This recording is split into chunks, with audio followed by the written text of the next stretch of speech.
Good morning, good afternoon, good evening, and good night, great Biafrans and lovers of freedom. This is Radio Biafra HAUSA-SERVICE coming to you via Radio Biafra London.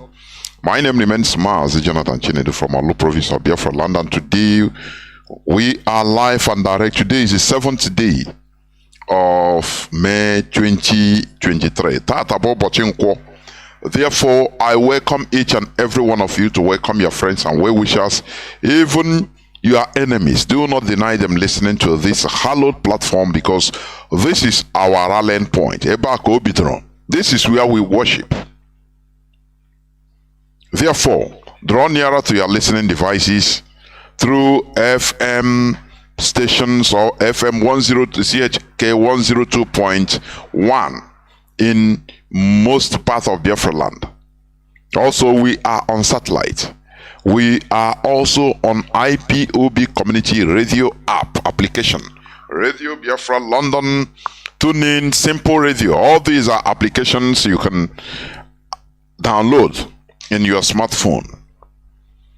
IPOB Community Radio is a low data consuming application.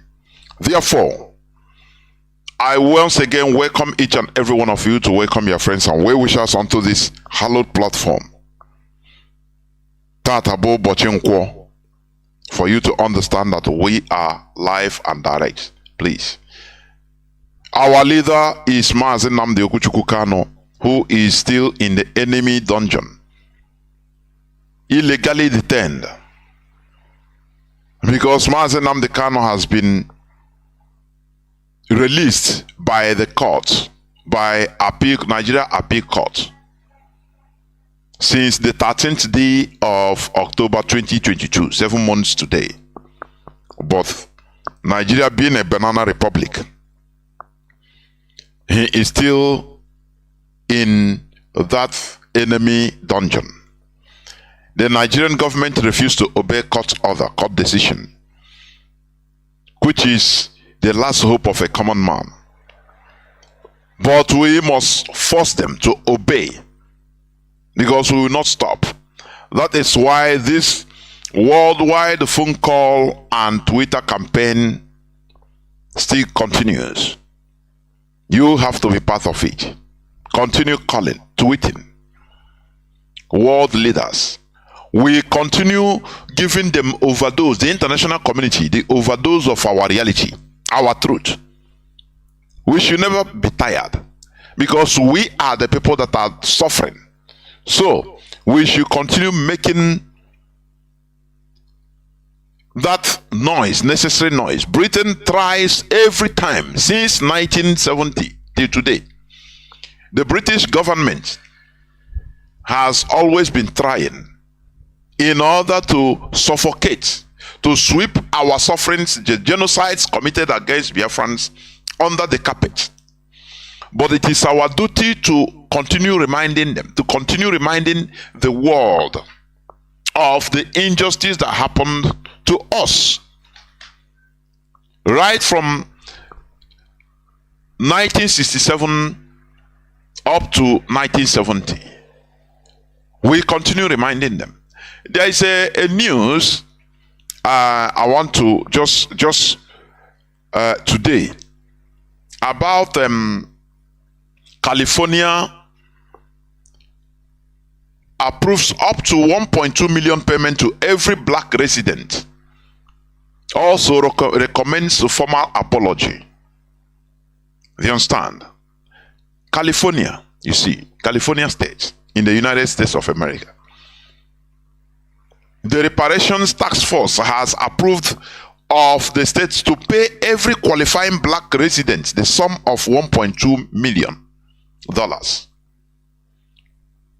9-member panel who gave the approval on Saturday during its public meeting in Oakland, California, United States, voted on a final set of recommendations to be sent to the state's legislators, and further called on the state to offer its black residents a formal apology in addition to the payment.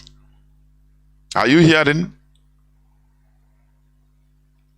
He said reparations are not only morally justifiable, but they have the potential to address long-standing racial disparities and inequalities.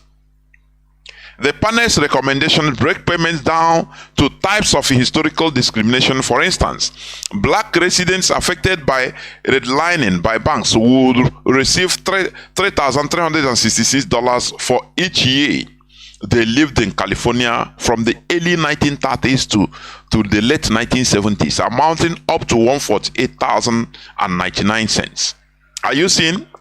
California is trying to, pay reparations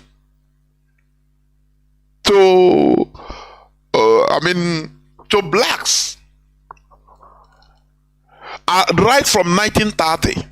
In 1930, if those that lived in California right from 1930 to 1970, because of what happened to them, what they did to them. But our own that happened started 1966 to 1970, Britain, with the direct support of Britain, they converged the whole world in order to try to exterminate Biafrans. Up to date, they always want to prove that nothing happened.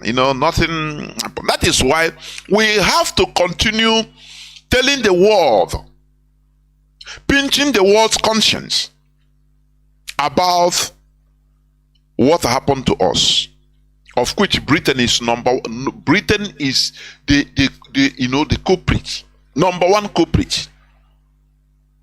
As of that time, the Prime Minister of Britain said millions of Biafran dead children will never force Britain to change their policies on Biafra. Do you see that?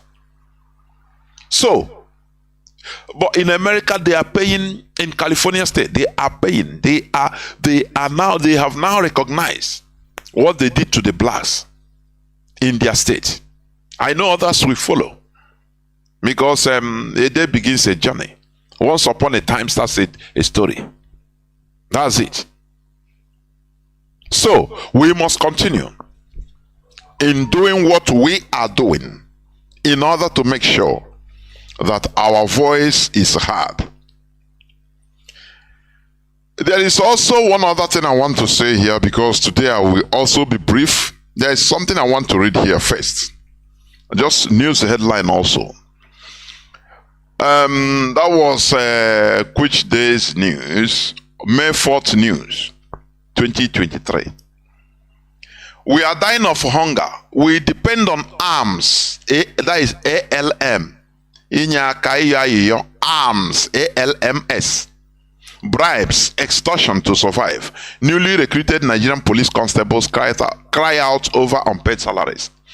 You can see that last time I read the news about the Ugandan bodyguard to a politician that shot the politician. He's a minister in Uganda.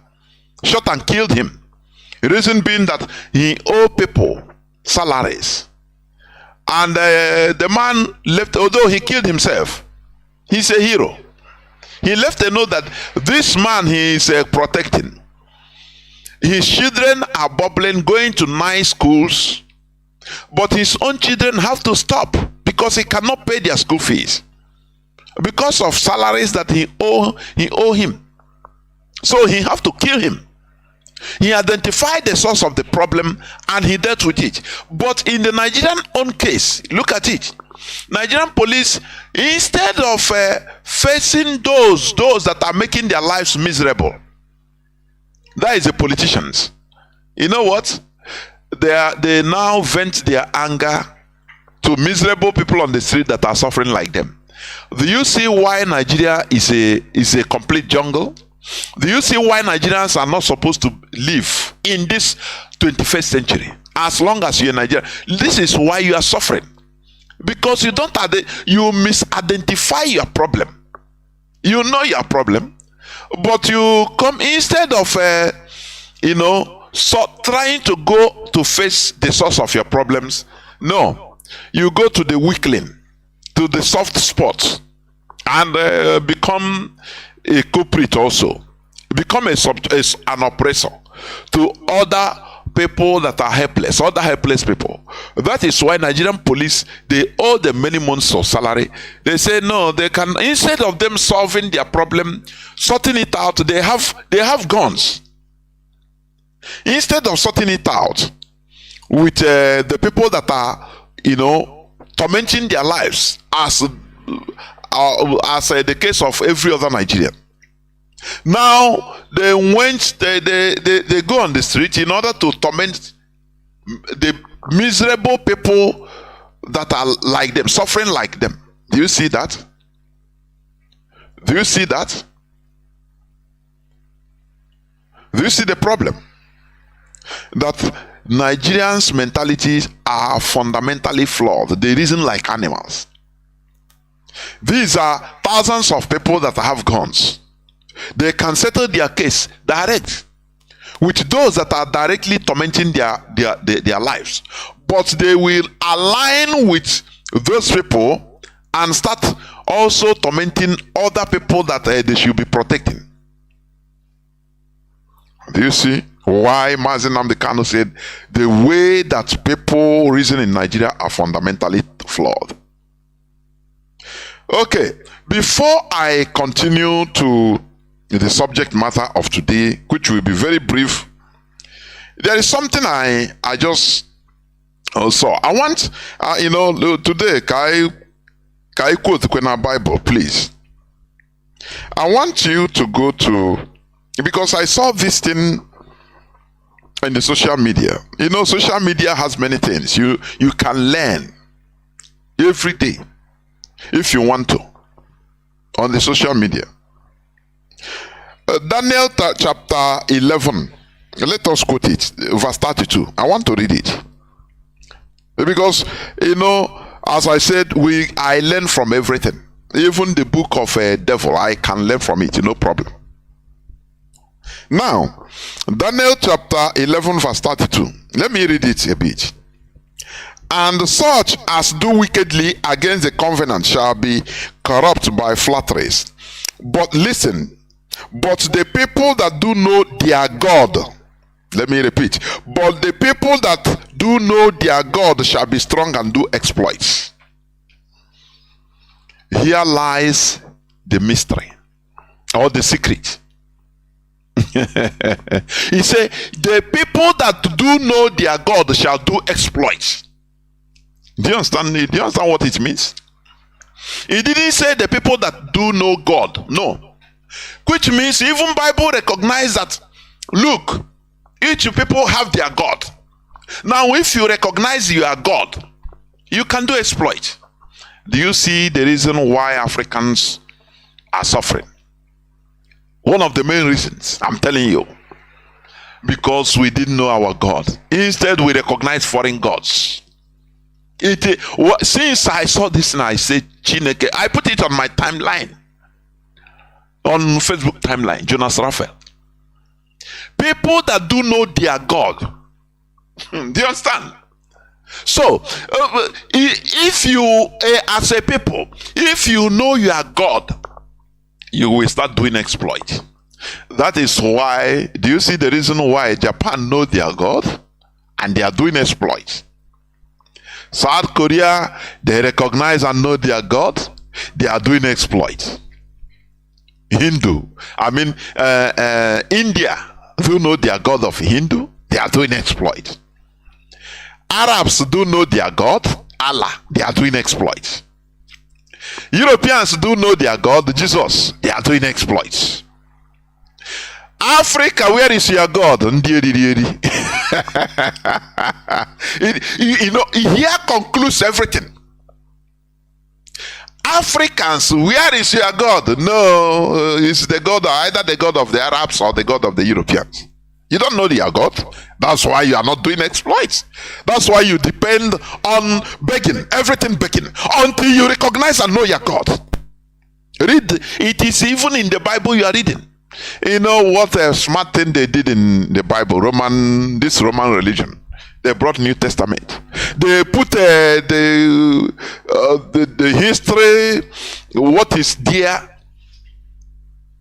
some original things, the stories. They put it there. Now they come to the end, conclude it with what they call the New Testament. When you talk about what happened before, they say, no, leave. We are now in the time of grace. There is a sophisticated politics they played. I'm saying this with all assurance. The Roman Empire played a very high sophisticated politics that brought out this Christian religion. I'm telling you. Every people know their God and they are doing exploits, except the black people. This UG. You are killing your brother because of foreign gods. That is why you are not doing exploits. That is the reason. Because everything that concerns you, your God, you say is evil, is a demon. They made you to demonize your own thing. Even today, send people that bear you, the people that made us to be alive today, our ancestors. You say that they are evil, that they are demons. Now you are son, which means you are son of demon. You are a son and daughter of a demon. That is it. Because it beats my understanding. Go there is Daniel, the book of Daniel. It's in your Bible, read it. Chapter 11, verse 32. He said, and those that know their God shall do exploit. Why couldn't he say, and those that know God, which means he's central? No. But he said, those that know their God, their own God, shall do exploit. As I said before, Arabs, they know their God and they are doing exploit. That's why you are running to go to Dubai. You are running to go to Kuwait, Qatar, Bahrain, Saudi Arabia. Oh, you are going there on pilgrimage because they know their God, so they are attracting you. That is one of the exploits they are doing. Because you are bringing money there to come and pray to that their God. In this UG, when will you learn? Now, Europeans, they know their God is Jesus. Yeah, they created it.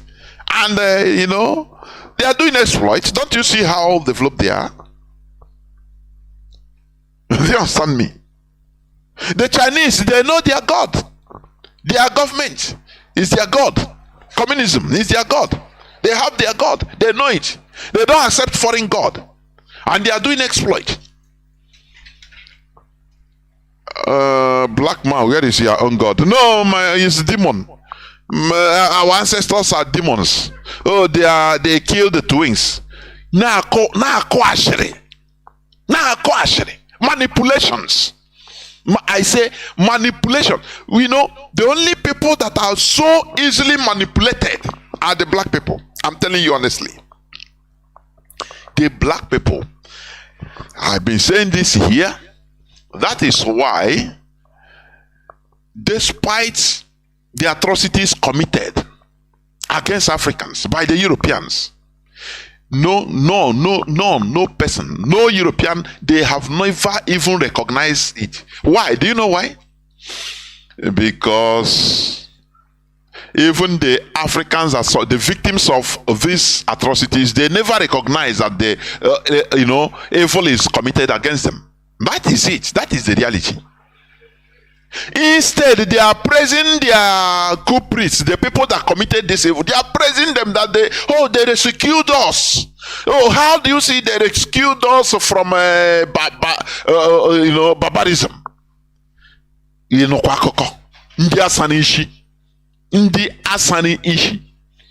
Very, very sad indeed. People are waking up.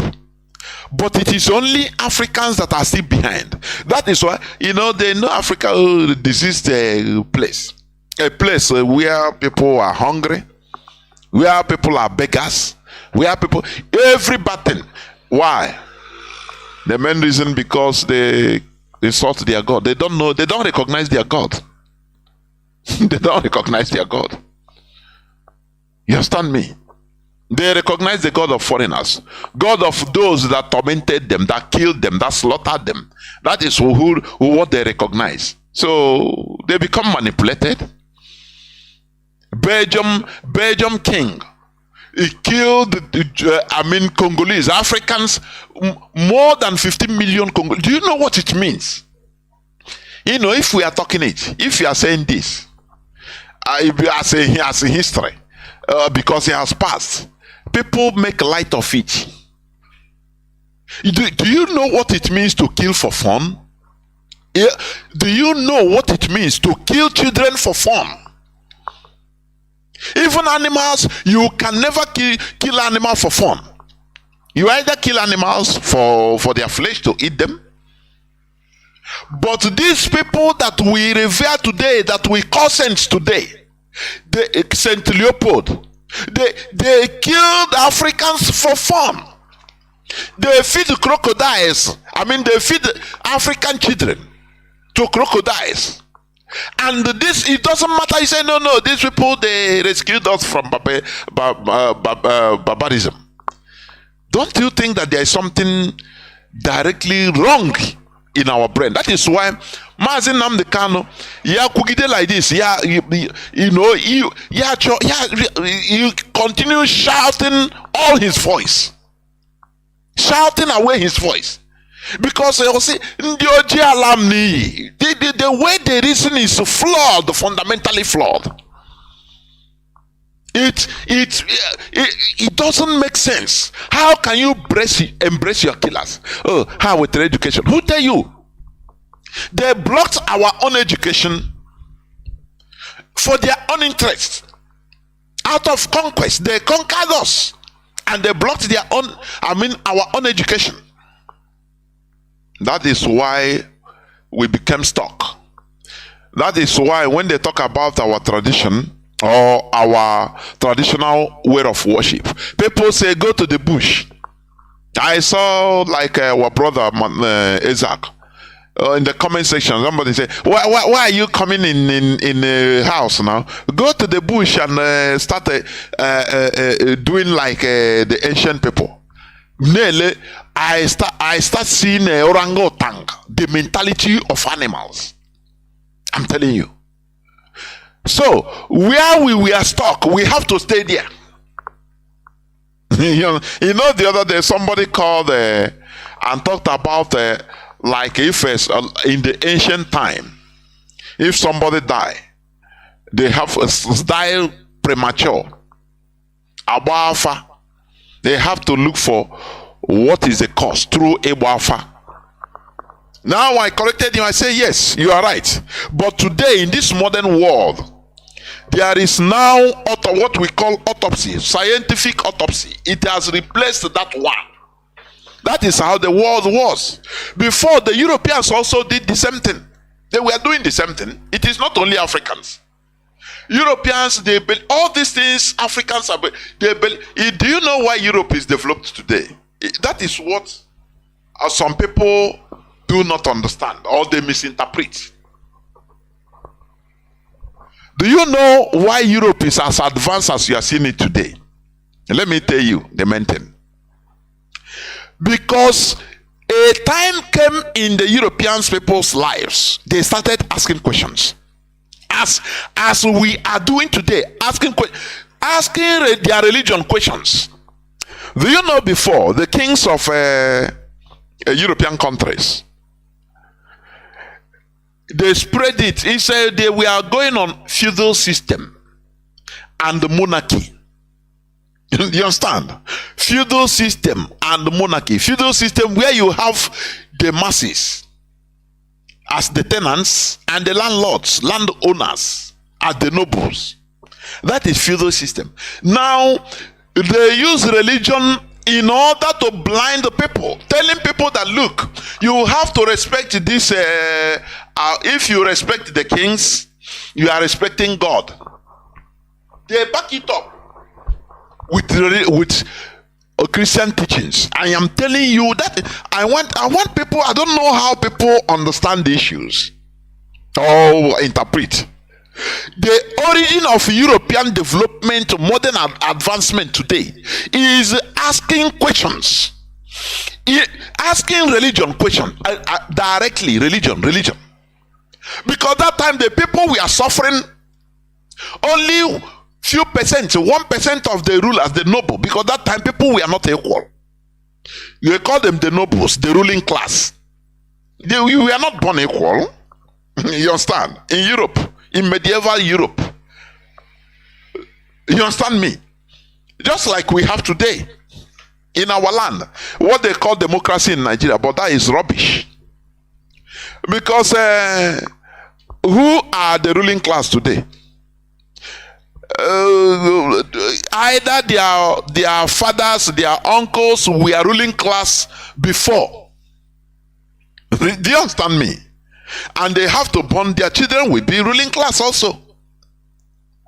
Ojuzo Carlos' son was a commissioner, I think Minister of Justice in Abia, although impeached. This is how they roll. It's just like the system, the feudal system, whereby the rich continues being richer. In medieval Europe, now they use Christianity. The bishops used to preach to them that, look, what you are suffering, don't worry, it is normal because you are supposed to suffer in order for you to go to heaven. Don't ever disobey the kings because it is how God created them. They have to rule over you. They will make quotations in the Bible. Obey slaves, obey your masters, so that it will be like you're obeying Christ. Because when you, all these things, the Europeans, we are listening, and they continue, the masses continue suffering, the peasants that time. What I'm telling you is historical facts. It is not something that came. It is not, the Europeans, we are not advanced just all of a sudden. You know, they become a bracata and they become advanced like this. No. They went through the process that we Africans are trying to go through today. They were into religious naivety or ignoramus or stupidity, gullibility that time, and they were suffering. They were working hard, but working for their kings. Their kings have everything, and you don't dare complain. If you complain, they will kill you. They will jail you. They go to church and they tell them that, look, God, it is God. As a king, it is God by natural right. God it is the natural right given by God for somebody to have a royal family. Do you see today in the coronation of King Charles the other day, was it yesterday or day before yesterday? They have people that were against kingship. Monarchy, anti-monarchy protests or protesters. They were there protesting that they don't want king again because for them it's an old system. You understand? But if it is before the Europe of 15th, 16th century, all of them will be killed. Do you understand me? But today they can protest against a king because before it was a natural right which was being preached and established by Christian religion, the bishops, the reverend fathers, in order to continue making people more stupid, to continue believing and respecting the king. That was how the system, until a time people started asking questions, saying, no, this God that created the people and is not equal. Human beings, we are not equal. He created some to be kings and others to suffer for this royal families. That no, there is something. They don't have to accept it any longer. Why are they suffering? The masses why are they suffering? Whereas all these people they are very bastardly rich. I mean the kings, with the bishops, their reverend fathers, their pastors. They were bastardly rich. Every Sunday they come and tell them how God loves them. They have to continue being stupid by being obedient to the kings because it's God that put them there. The same thing they preach to Nigerians in churches and mosques. It is the will of God for you to accept somebody. Look at what they call Chinedu. I posted it on my timeline. Another tragedy. Somebody was behind telling him what to do. Telling him what to talk. And he was pretending to do like the real thing. When he want to miss, the person at the back will whisper to him, and he will talk, and he remember and talk. They are coaching him. I wrote it in my timeline. Jonas Raphael. You go there, you see it. Many of you have seen it is in different places. Because when you accept the other one, you have to accept this one also. That's it. So what am I trying to say? Now, when people started asking questions, started rebelling against the established order, the religion, it didn't augur well with the kings and queens, with the bishops. It was bloody. It was bloody. Europeans tried to kill themselves into extinction on religious wars. Do you understand me? When they started asking questions, how can they say Pope is infallible? Martin Luther, he started it in the era of Reformation in 16th century. That no, many questions need to be asked. Now the peasants rose up, they said no, this suffering, no. It was there that ushered the era of enlightenment, the Renaissance, the awakening. People started saying no, all human beings are created equal. Did you see? That became the basis of the establishment of America as a country. In their fight for independence, a revolutionary country, they experimented something new. I mean America, United States of America.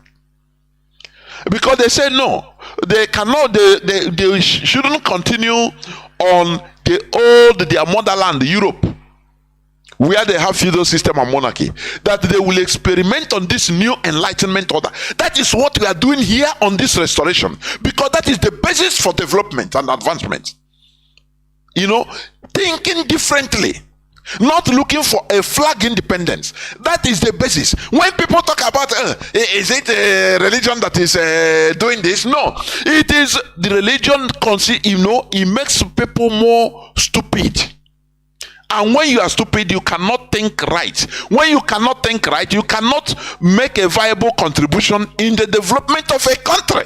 That is it.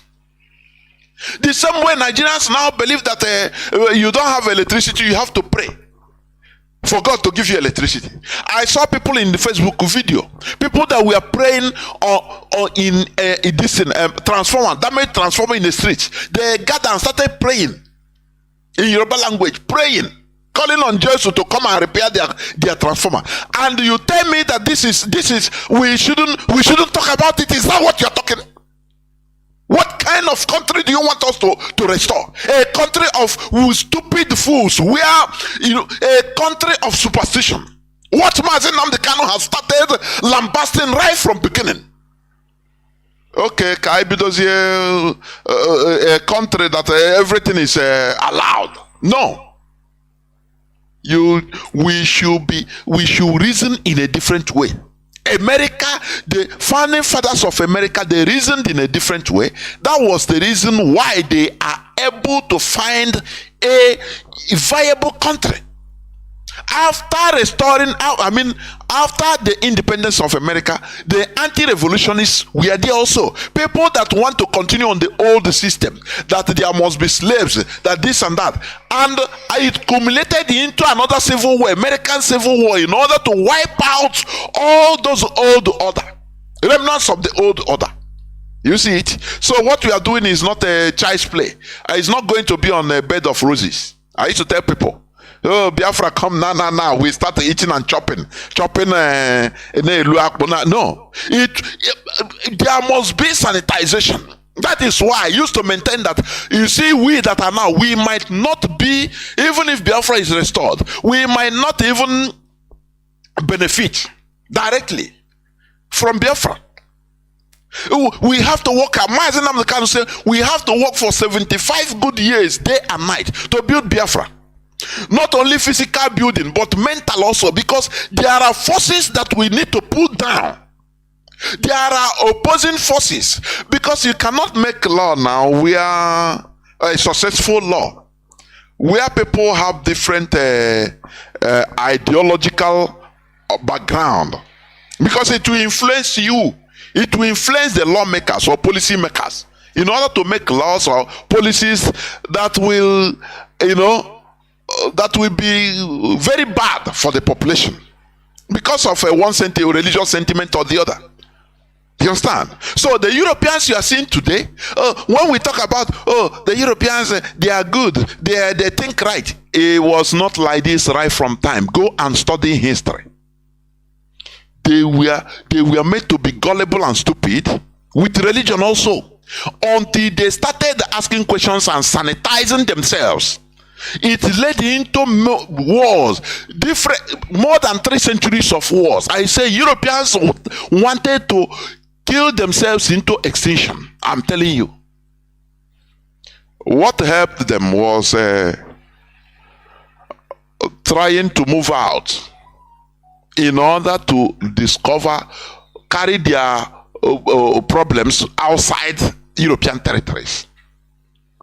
Do you know that even France, England, Germany, Spain, Portugal, they fought on African soils?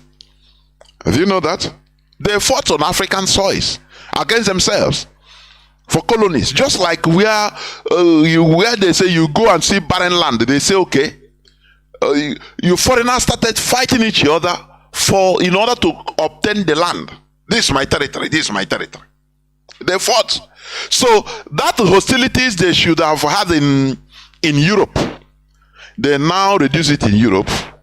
Europe become peaceful, whereas they were fighting the war in Africa and other parts of the world where they were colonizing, or where they were trying to colonize against themselves and against the indigenous people. Do you see the history?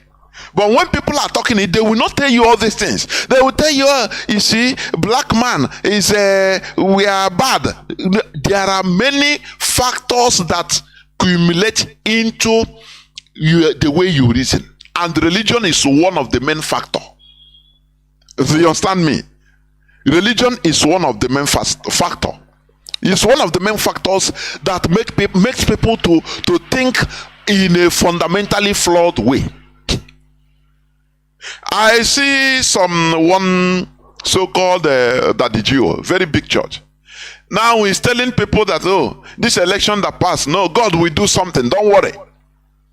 God, this is time God will rise up and show that, light will not win darkness. I mean, darkness will never win light.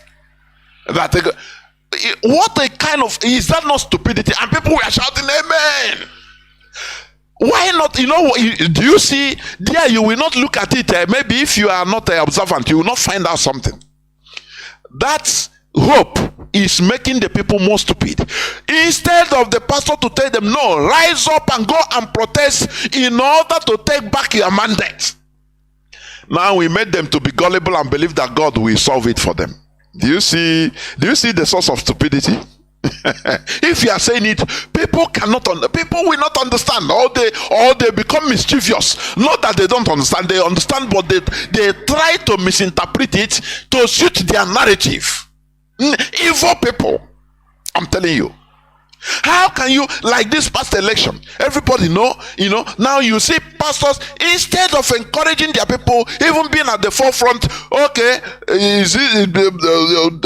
they stole your mandate, okay, let us, this Sunday we are going out in order to protest. All of them everywhere on the street, even peaceful protests.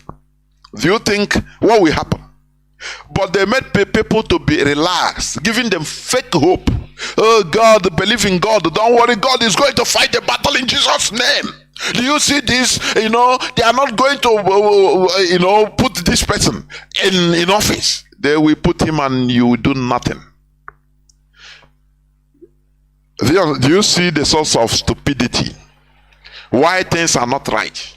Why you have no electricity? Why you believe that God will do it for you? No, God will not do it for you. Something you can do. Other countries that are advancing today, they suffered, the blood was shed before they can reach to where they are today. We will never be exceptional.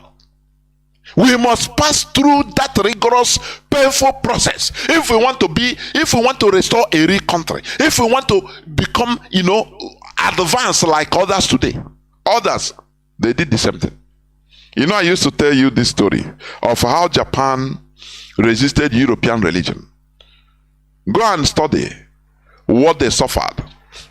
for 250 years plus. Do you know what it means? Do you know what it means? They want to make sure that that religion didn't have any grasp on their life. Do you know what it means? Go and study them. What of China? Criticisms everywhere. Bloody people outside has tried to put problems through one way or the other. They fought it. Do you think we are going to be exceptional? Sometimes I look at our people. Oh, we want to be peaceful. We are peaceful. We are living in peace. You are living in peace. You are living in poto. You know, peace. And now you get all the time. Because that is not peace. That is never peace. You are just trying to buy time.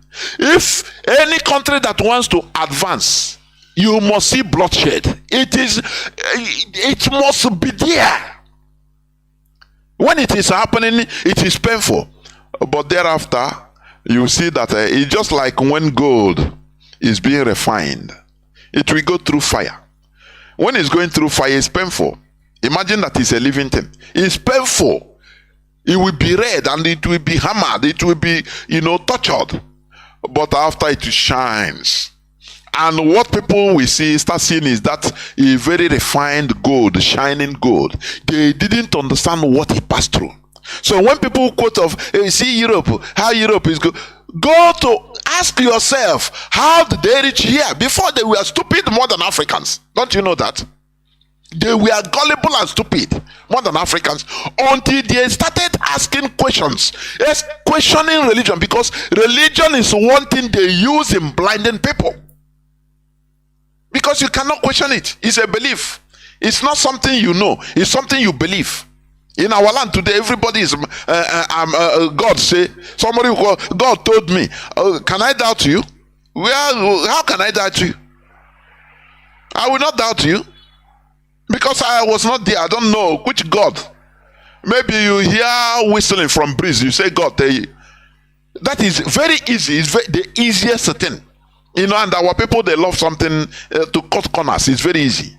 So everybody is man and woman of God. So continue. Go and read the book of Daniel, chapter 11, verse 32.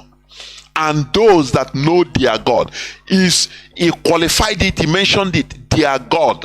The people that know their God shall prosper and do exploits. He didn't say, and those that know God. If he said maybe those that know God, it would have been another thing. Say, okay, there is one standard God. Every people have their God. If you don't know that God, if you don't recognize it, if you don't go according to it, you suffer. I'm telling you, that is the reality. So we must continue. I want to quickly go on this topic, a national identity. That is the topic of my submission. I will be as brief as possible. When we call national, NIN, National Identification Number. In Nigeria, they call it NIN. It's normal. But do you really understand what is national identity? Do you really understand it? To identify you, that you belong, that you are this from here. National identity is a person's identity or sense of belonging to one or more states or nations. Yes, literally, that is the meaning. A body of people who feel that they are a nation. That is national identity. Nigeria, do you feel that you're a nation? Where they disenfranchise, they stop you from voting in Lagos and many other parts of Nigeria. Where anything that happened, they tell you you're a foreigner. Go back to your land. In the same country, a nation, normally you call it an entity, you call a country. You have NIN, national identity. What is that? Is that not hypocrisy? Lying when you are lying to yourselves. Now, national identity is also the sense of a nation as a cohesive whole. This big grammar, cohesive whole. Cohesion is the action or fact of forming a united whole. Is Nigeria a united whole? What I'm telling you, I want you to understand right from basic. Is Nigeria a united whole? The answer is no. Because you have people that will tell you go back to your land. Oh, foreigners, we feed you. You know, as a common thing in Lagos. Some Yoruba people, we welcome you in Lagos. We feed you. We harbor you. As if, you know, this is I don't know, mischief in the highest order. We feed you. You never see any Igbo person that is in Lagos living in a free house of maybe a pure Yoruba person. Oh, they give you free land, free house, oh yeah, free food. It's just like you know.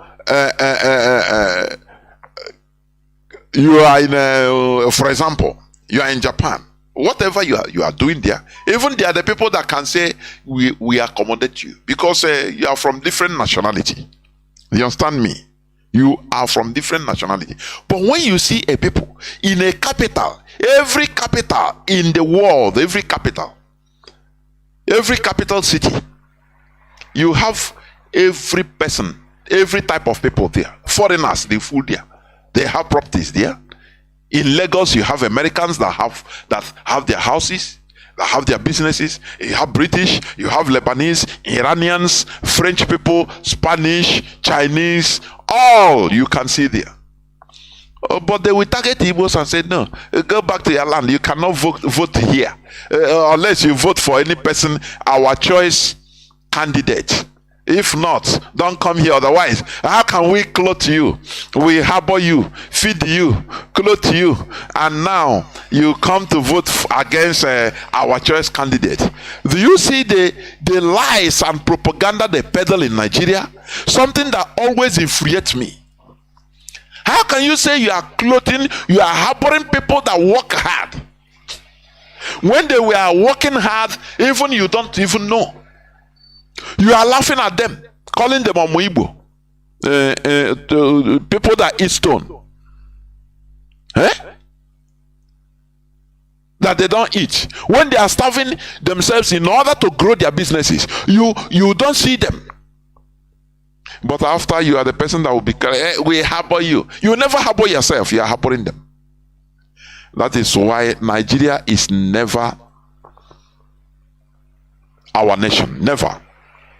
All those things, you know, living, I mean, as a cohesive, united whole. Nigeria is never united. So it's not our national identity. Okay. In psychological terms, national identity is an awareness of difference, a feeling of and recognition of we and they. When you have a national identity, you have a feeling. You know, this world is a free world. Let me tell you, in this world, it was a free world. It is human being that structured it the way it is today. Let me tell you. Before, you can see it now, you can see it. Historically, you know, you should know. Before, there was nothing like a boundary like that. Boundary. The Europeans just came, and anywhere you can conquer, you go and conquer. Anywhere you can conquer, go and take over, fight, kill.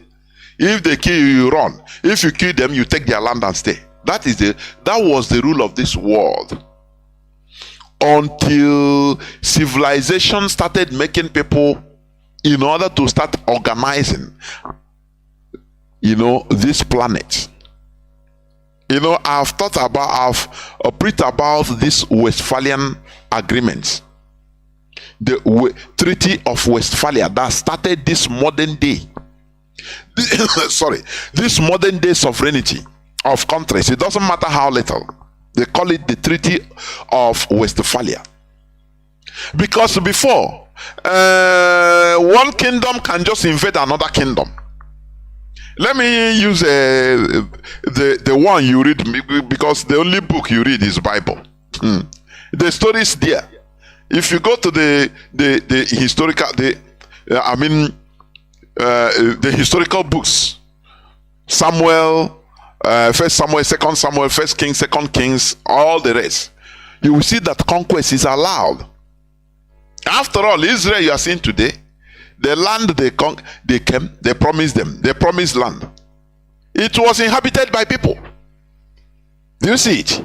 It was inhabited by the Jebusites, the Amorites, the Amalekites, the Canaanites, different indigenous population. But now they had their God told them, say, go and slaughter all of them. And you are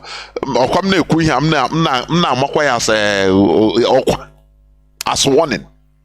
And you used to read it and praise the God that do, hey, he does wonder. The same God that is telling the Fulani, go and take over Igbo land, is your conquer them, take them, kill them. Do you see how the world is? Do you see it? So, exploitation, conquest was allowed. It's allowed, it's still allowed. It's human being that organized the world, structured it the way you are seeing it today. Do you understand me? After all, even visa even came new. During the colonial time, I think once you are issued the identity as a British subject, colonial subject, you can use it like Azikiwe. You use the identity to travel to America, to anywhere. Only that. Do you understand?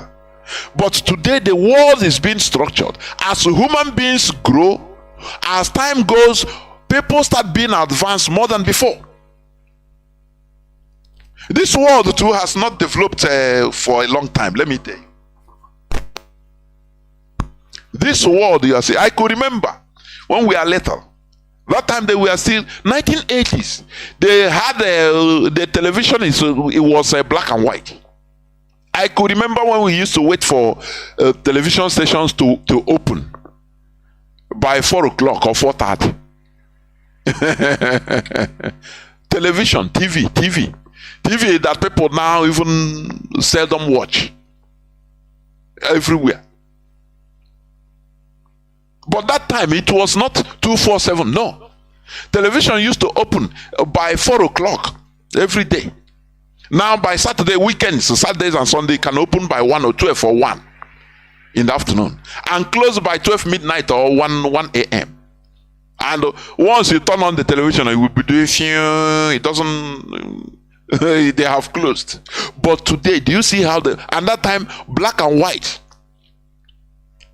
I could remember there is one kind of, if you have that black and white, there is one type of, whether Lucozade or plastic that you put in front of your television so that it will be giving you impression of just little another different color. But today it is no more. Everything is different. So what am I trying to say? That human beings advance and structure the world as it is. Everything is human being that did it. Everything is human being that structure it. People, now you have your country. Before somebody will enter your country, you have to issue him a warrant, a visa that will allow him to enter. These are the works of human beings. But many of our people are still believing that God will do it. That is the stupidity. That most of these stupidities are being peddled by religion. You understand? Had it been we were not conquered by Britain, let me tell you, we would have continued developing in our own way. We had a writing in Shibidi.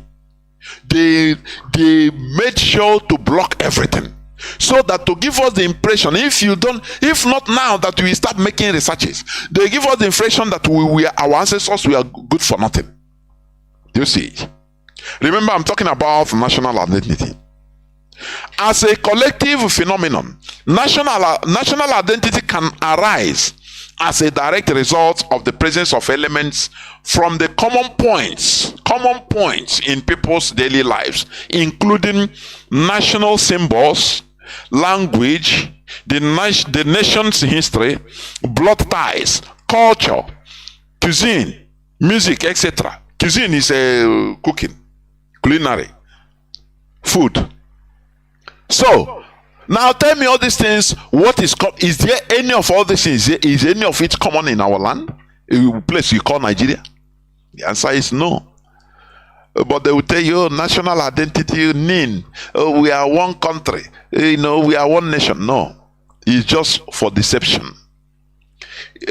Nigeria is there for the sole benefit of Britain and a few of its agents we call politicians, as they have put another abracadabra there. They are going to put him in office on the 29th.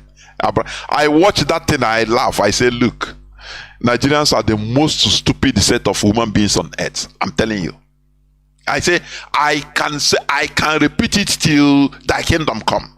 Nigerians are the most stupid set of modern Homo sapiens in this planet Earth. Do you understand me? When they are looking at things, I played during my preliminary. I'm just digressing. I played the clip of where the impostor there say he's going to retire in Niger Republic. And even the voice of our leader, where he say exactly that the person there now is that Al-Sudani, Jibril Al-Sudan, he has run away. Now the person there, he mentions his name. He says from Niger Republic. Is it not what you are hearing today? Who you call Buhari? He said he's going to retire if people trouble him. He's living in the border town. Niger Republic is 8 kilometers to his town, to Daura. I think it's in my timeline. Go and listen to it, Jonas Raphael. Everything is coming clearer and clearer. That is going to run away to Niger Republic, which means he's not a Nigerian. This person is an impostor. That is why he's everything. Remember, Chibika Amechi built railway to Niger Republic. Whereas in his own town, no railway. In the whole of Biafra land, no railway. The little one there, being put by the colonial masters, they removed them. They dismantled them quietly. But he built railway line to Niger Republic. He bought heavy cars, billions of naira worth of cars to Niger Republic. Everything in Niger Republic now And we want our leader have been saying this. They didn't put the charge that our leader Mazi Nnamdi Kanu said that the person there is not Buhari. Why didn't they put the charge as one of the charges against him? It is a question that we have been asking, because it should be number one charge against Mazi Nnamdi Kanu, that is saying that the president there is not, that Buhari died in 1917. Why do you think that they didn't mention about it? Why? Because it's true. That person is there, is never Buhari, never ever Buhari. I can swear with my life that person is not Buhari. And another one is loading. We are watching Nigeria. Nigerians have become a laughing stock all over the world. Even a spirit can be imposed on them, say this is your president, and they will make jest of it. After all, people that they tell monkey swallow, the serpent swallowed the money. Now everybody started laughing about it. They started using it, making caricature, making comedy, laughing their lives away. I can never see this type of human beings on earth. The person you call Buhari say is going to retire and go run to Benin Republic. And what will you do about it? People will start doing comedy about it. Oh, President Buhari said he will go to Benin Republic. Very serious national issues. Nigerians don't take it serious. That's why people die like flies. Flies die lesser than Nigerians. That's why you believe in anything they tell you. That's why they tell you that a so-called pastor will tell you that his sticker. He has prayed for his sticker. His sticker will heal you of your sicknesses. His sticker, if you put it in your car, it will protect you. But he is running. He has a bulletproof car. And you don't ask questions because you are stupid. You are completely a buffoon when you believe them. You don't ask questions. You look at them, they are being rounded up with a gun-throttling retinue of soldiers and policemen. They are the Jews. But they will come and start preaching to you that Jesus will protect you. Don't worry, if you are going, if you embark, it will be happening in front. Jesus will protect you. But you don't ask. But you don't ask them. But God, why are you? If what you are preaching is good, is real, why are you going on a retinue of soldiers for protection? Why? Why? When Pastor Suleiman made a open threat against the Fulani headsman, he said any Fulani headsman terrorist that comes to near his church, they should kill him. Didn't they want to kill him? They were looking for him to kill him. He ran away physically. He didn't stay and say, Jesus will save me. He ran away. It was the then governor of Ekiti State, Fayose, that saved him and protected him. So why can't you ask questions? It is what we preach here. Asking questions, that is what brings answers. When there is a crime that is committed in a place, the police, they will start investigation. Investigation is asking questions in order to find out the reality of what happened. If you are in a court, you go to court to find out the truth. The judges must ask questions. The prosecutors and judges and lawyers, they will ask questions. Asking questions is not bad. That is what we are doing. All these brainwashing that they have told us, now we start asking because it is nothing is working.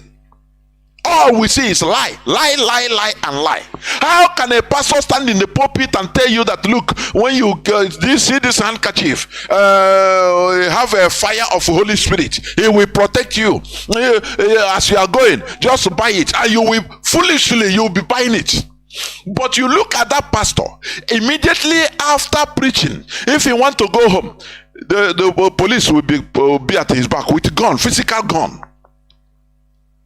Soldiers will be protecting him. He will enter a bulletproof car so that if they shoot him gun, that bulletproof man-made will protect him from that. And you still have thousands, if not millions of people viewing him shouting amen, amen, amen, amen. Are you not stupid?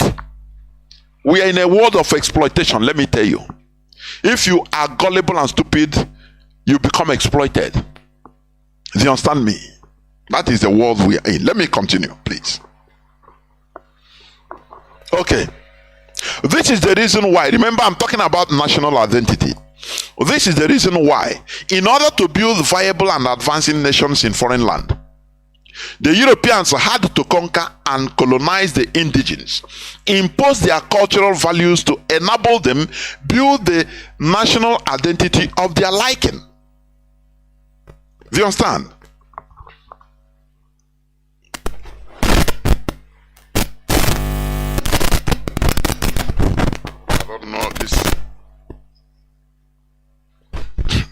We must continue.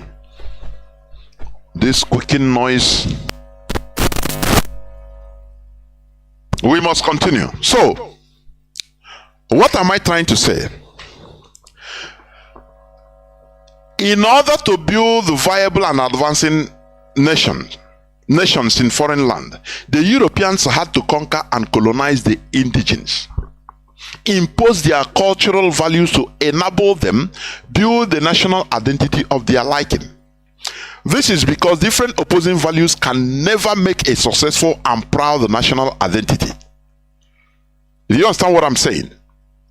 The Europeans, when they came to Africa, when they went to the Americas, let me talk about where the Europeans stayed. Because in Africa, the only place the only places in Africa the Europeans wanted to stay or some of them stayed.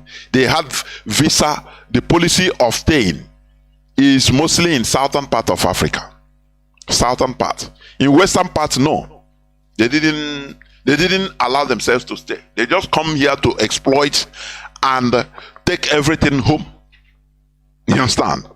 But the places they stayed, like in the Americas, when you see from Canada to Argentina, from the utmost north to the utmost south, from the Arctic to the Antarctica, from Canada down to the Antarctica, the Buenos Aires, that is Argentina. The Europeans that are living there today, they came from Europe, they met the indigenous population. Now the only way to build a national identity of their liking is to start war with the indigenous people, kill and annihilate them. You know, remember, exploitation is allowed as long as you can get away with it. I am telling you now. You know, the way individuals make money, if you make money anyhow, as long as you can bypass the law and maybe no person will catch you, if you understand me, you make money. If not, for example, Hush Puppy, if not that he was foolish and was displaying his riches, he will quietly be a billionaire he is, and no person will know that he is doing any type of scam. No. But he was foolish. If you understand me. So, people were praising him, he's a millionaire. That is how the world is. Now, countries, imagine that a country is like one person, one individual. You know, you can make money anyway. Look at Dangote. If they tell you what he's doing, you will baffle. How he is laundering money for politicians. What he is doing at the background that made him a billionaire. If they reveal it to you, you will disgust them. Adenuga them through oil, our oil. What is killing other people in our land, in Biafra land? Pollution. They are the people that are benefiting from it, and you are calling them billionaires. That is why I say exploitation is allowed only if you can get away with it, because it's not all the criminals that are in jail today everywhere in the world. No, there are criminals that are outside, many people that are committing crimes, but they are not caught. If you understand. So why I say this, the Europeans, they went to the Americas and they fought against them through different ways, through soft and hard ways. They will come as if they are peaceful people. We come to do, when the people lose God, they will slaughter them. Now what do they want to do? They want to put their own ideology, impose their own thing, because there is no way these Europeans will come and be doing something. I mean, be building a national identity that will be advanced as it is today, without first of all bringing down their host national identity, their host values. They bring it down, make sure they slaughter them. This is exactly what the Fulani is doing today. Do you understand that? That is why they are into Fulanization through hook and crook, in order to bring down, dwindle every other ideology, so that they can excel, so that everybody will be like them. They will impose their values on everybody. If you understand me. So for the Americans to build the Europeans to build a national identity of their liking, they have to first of all bring down the indigenous population, subjugate them, conquer them. Now, before using their own destiny, they are, building the destiny of their liking. That is it. That is the reality. It's allowed in the world. Well, the Europeans had to kill and annihilate the American indigenous population, which they saw as a threat to building their type of national identity. The Christian whites colonizing South Africans also massacred the indigenous people and imposed an official apartheid system of government in order to allow them build their type of national identity in the land of the Zulus, Xhosa, South Ndebele, etc. Why do you think that they impose apartheid? In order to warrant them to build their national identity of their liking. Do you understand me? That is the reality. The national ID of their liking. That is why they have to diminish all these others in order. They have to diminish others for them to grow, for them to be on top.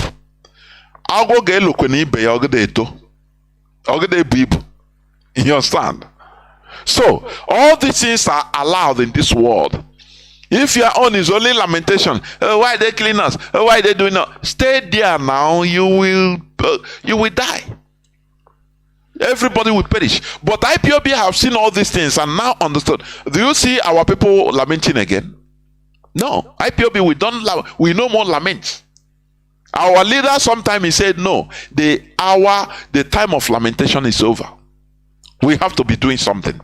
And that is why we are doing this worldwide telephone call and Twitter campaign protests. That is it. It's part of it. So be part of what we are doing. They impose apartheid regime, apartheid system of government in South Africa in order to allow the Europeans to build a national identity that they want. Because without sidelining the indigenous population, there will be constant clash. Every policy they will say, no, this is not our tradition. This is not our this. This is not it. They will be remember the people, the white South Africans. They are Christians, mostly the Huguenots, the reformists. Protestant Christians that were persecuted in Europe. That is why when we talk, there is no way we can talk about people that they say, oh, killing is bad. They were persecuted and killed in Europe. They run to South Africa and other American continents. And now, how to treat the people?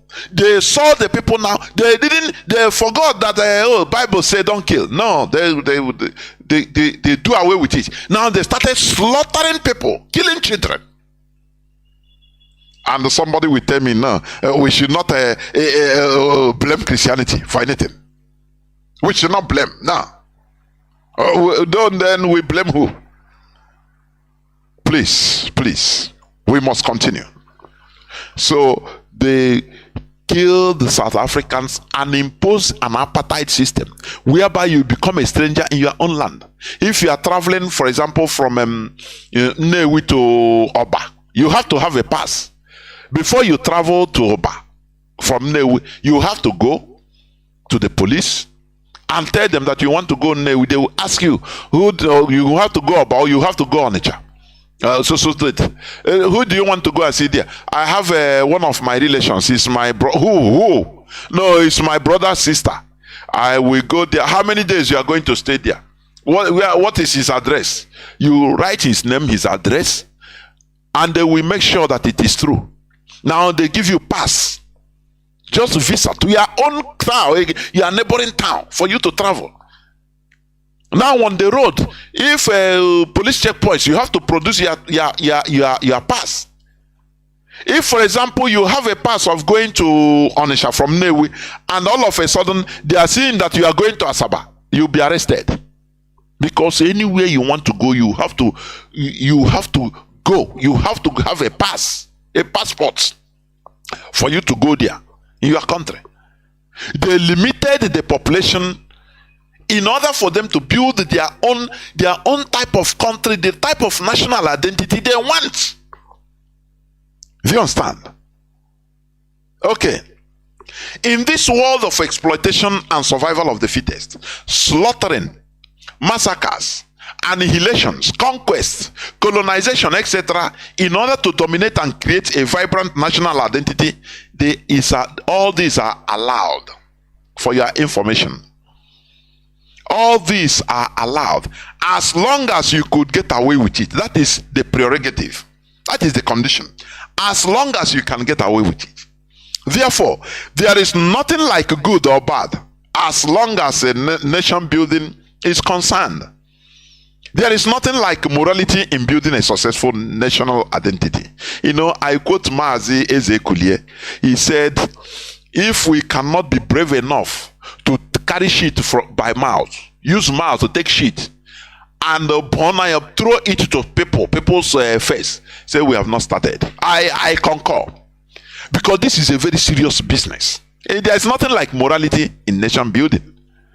When you look at America, if they tell you the atrocities America committed for them to be great they are today, which everybody is praising them, I am telling you, you will shock. They killed millions of people. They changed government. They supported the government that is very horrible to their people. In Nicaragua, in Chile, in different parts of the world. Today they are great and we praise them. So all these things are allowed. Slaughtering of human being, massacring, everything is allowed as long as you do it with impunity. America, the only country in this world to use atomic bomb as a weapon, but today they are the people that are canvassing against it for other countries. That is how the world is. It is allowed. Manipulations are allowed. There is nothing like good or bad as long as nation building is involved or is concerned. There is nothing like, please, morality is rubbish.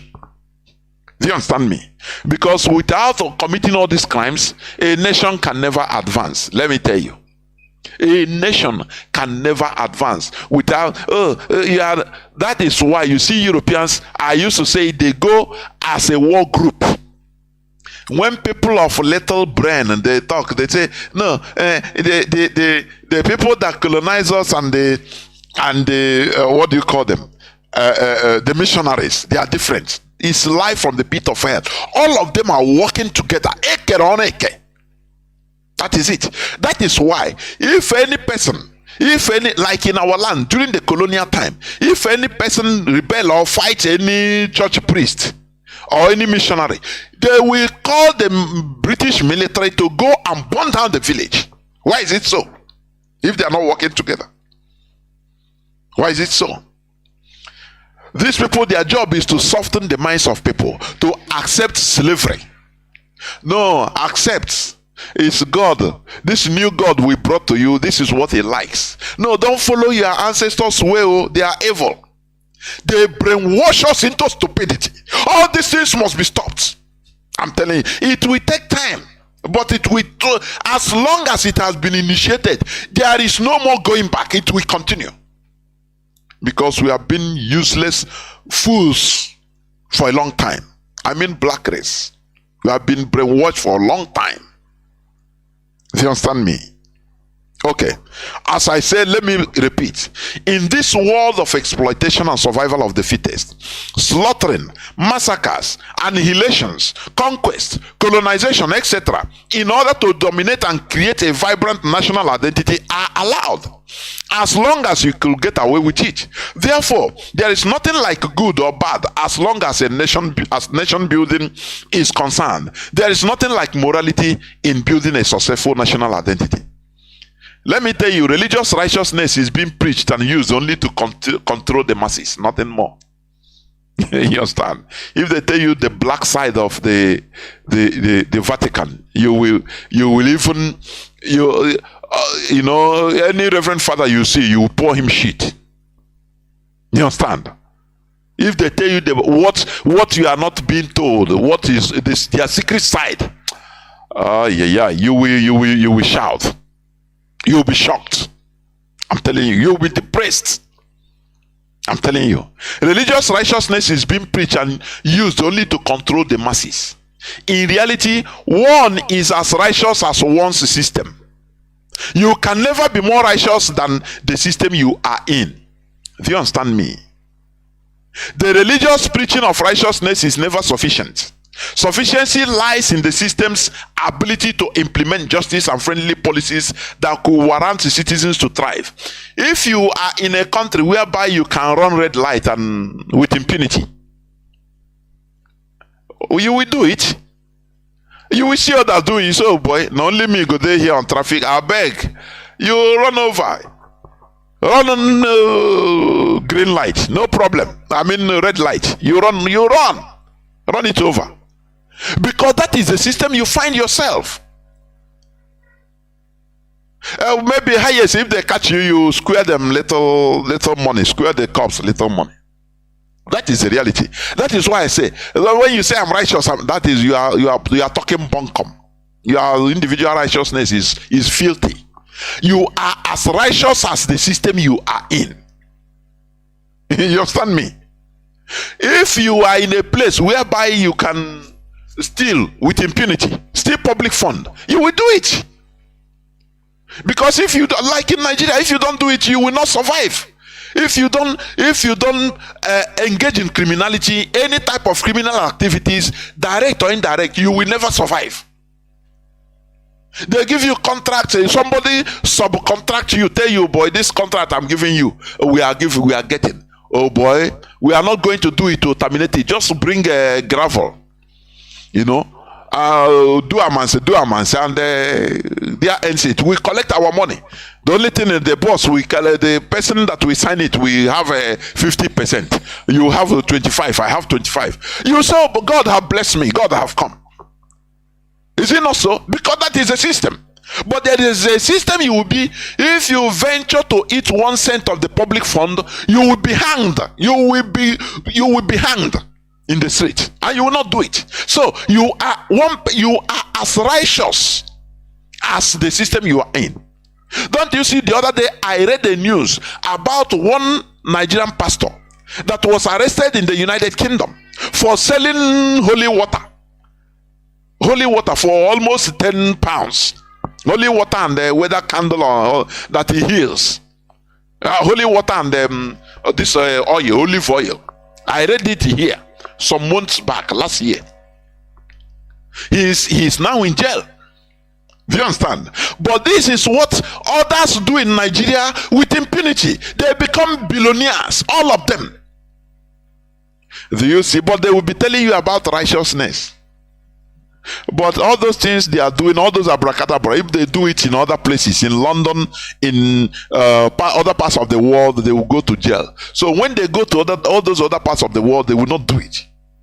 Do you see why I say you are not righteous? You are only as righteous as the country, the system you are in.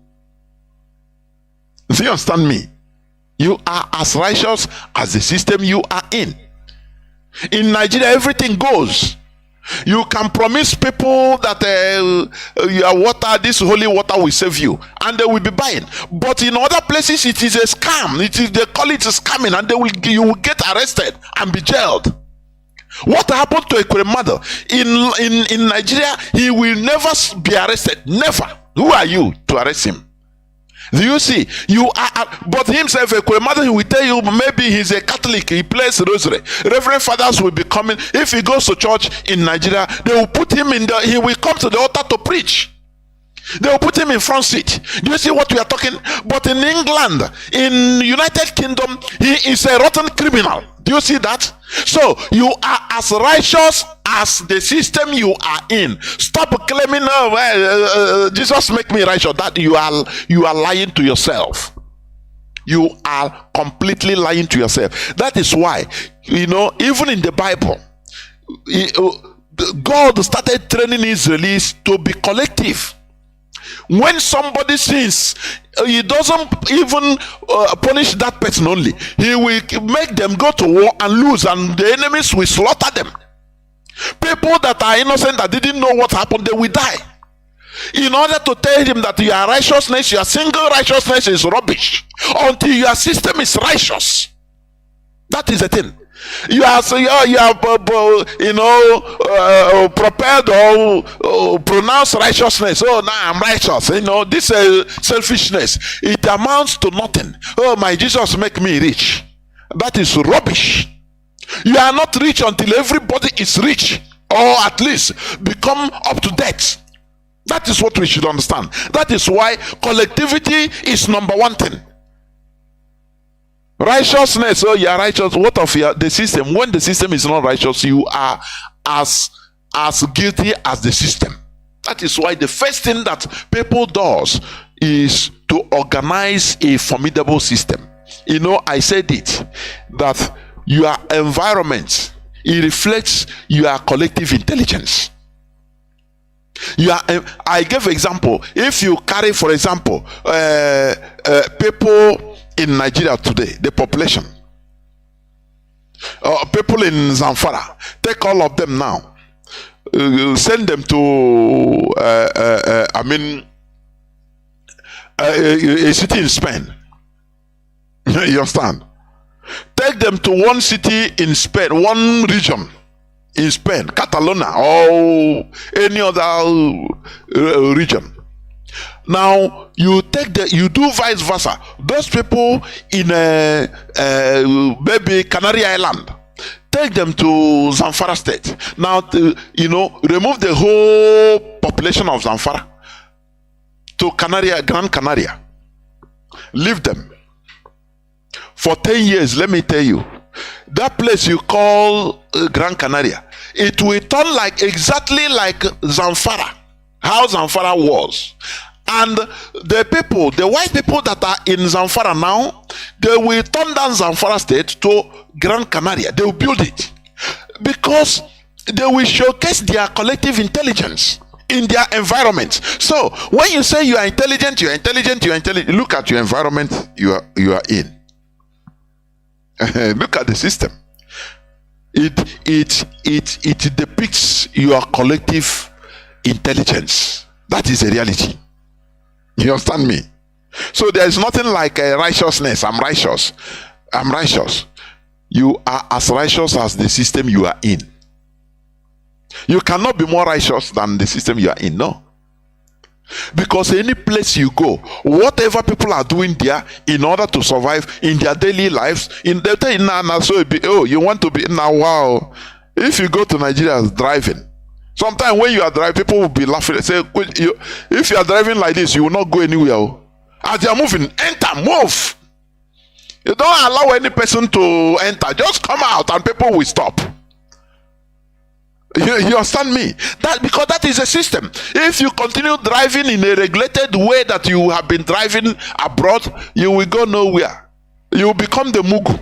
They will say, this one, where it come from? Do you see? You are as righteous as the system you are in. You will pass somewhere, the roadblock will stop, and you say you will not pay anything. The policeman, they will say, okay. They will keep you there just to waste your time. And some people here, they will tell you, brother, stop wasting this place, stop claiming right, I beg. Just give him 100. Before you know, he will bring out 100 naira and give him. I'm saying, it's like that. Do you see the system have made you, brought down the level of your righteousness or morality? So it is the system. That is why we target the system. Building a vibrant system that will control everybody. Do you understand? Okay. Sufficiency lies in the religious preaching of righteousness is never sufficient. Sufficiency lies in the system's ability to implement justice and friendly policies that could warrant citizens to thrive. That is it. The only factor that fosters peace, harmony, and force people to live justly with each other is law. Implementation of established laws force individuals to behave themselves and live together. It is like keeping a lion under control in a cage. How do you control a lion? You keep him in a cage. Unless it's a trained lion as a pet right from beginning. It's still under control because you give him everything he wants. And if he see you as the parent, so he will behave. Do you understand? Keeping a lion under a control in a cage. The cage is like the law. The lion is not good or bad. Rather, it is simply a lion. Do you understand? You cannot say a lion that is feeding on his prey is good, is bad lion. No. Because he's a lion. He's just simply a lion. Therefore, in order to get the best out of a human being, there must be a vibrant national identity where the system functions for the interests of all and sundry, providing friendly policies that could keep people's excesses under check, Today, with the direct support and backing of the United UK government, the Sokoto Caliphate is systematically trying to build the national identity of their liking. They are trying to impose their type of identity on every indigenous population using the illusion we call one Nigeria. We, the Biafrans, have been duped, mostly by our own people, into believing that Nigeria is our common national identity. It is lie. This is why we always feel relaxed and contribute wholeheartedly to building any part of Nigeria we find ourselves. But they keep reminding us that we are strangers. They target and destroy our means of livelihood. Today, we have found out that Nigeria is simply a deception. Nigeria is never our national identity. The United Kingdom wants to completely destroy our natural national identity and create in us the type of humans they want us to be. That is weak, gullible, subjugated, and always lamenting type of humans. Sheep that could be slaughtered and disenfranchised at will. Biafra is our national identity, and we must continue until we restore this lost national identity. You know, I saw on the social media this Iwanyawo taking oath of office as a chairman of Ohaneze Ndigbo with the Bible. I started laughing. And it made me remember how Mbono Jike died. They blackmailed him. They set a trap for him in order, because he's an outspoken person. He understands the white people, and they set a trap for him. You understand? They negotiated a contract and put him. I say you heard from Mazi the other day. They built they proposed a contract on the Shama when he was a minister of industries or building or something like that. They proposed a building on the Shamakage with the complicity of Azikiwe. Oh, in every £1 he will be getting 3 pence, because he have been warning Azikiwe that you have to mind you be careful of the British. The way you are going is not the right way. Let us leave Nigeria. This Nigeria you are trying to protect, it will backfire. Now they come to him indirectly. Now they come to him to hew him down. They made him to soil his hand without him knowing. He thought is not natural success. After now they leak the information. Say this man that is preaching righteousness, this and that is also a corrupt human being. And to his shock, that Azikiwe can even allow his paper to write this blackmail. He said no, it's not true. They tell him resign. He said no. They say okay, you are not going to court. We bring our deity, our natural way, our traditional way. You will have to swear. Had it been he went to court, he will go free. You understand? Had it been Mbono Jike was brought to court, he will hire senior advocate of Nigeria lawyers, and they will bring Bible for him, swear that whatever you are going to say here, he will swear, and even swear with 2 hands, and nothing will happen. But he was, they brought Ekpe Tiaba to him, say swear, and he swore, and the rest is history. He died. So if this Iwanyawu, for example, in the coronation as the swearing in as the Ohaneze Ndigbo chairman, if any of our they tell him, oh yeah, come to any of our shrine in Arochukwu, in anywhere, come and swear that you are going to defend the interests of Igbos, he will run. Instead, he said, no, I'm a Christian, I don't swear. Do you see how they destroyed us? And today, anything there, he carry Bible, oh, he swear, no, because it doesn't work. What they carry, it doesn't work. Rubbish. Swear like Mbono Jike. Take oath of office like Mbono Jike with our natural. Now, any day you go against it, you die. something will start happening to you. That is who we are. But they came, they destroyed it.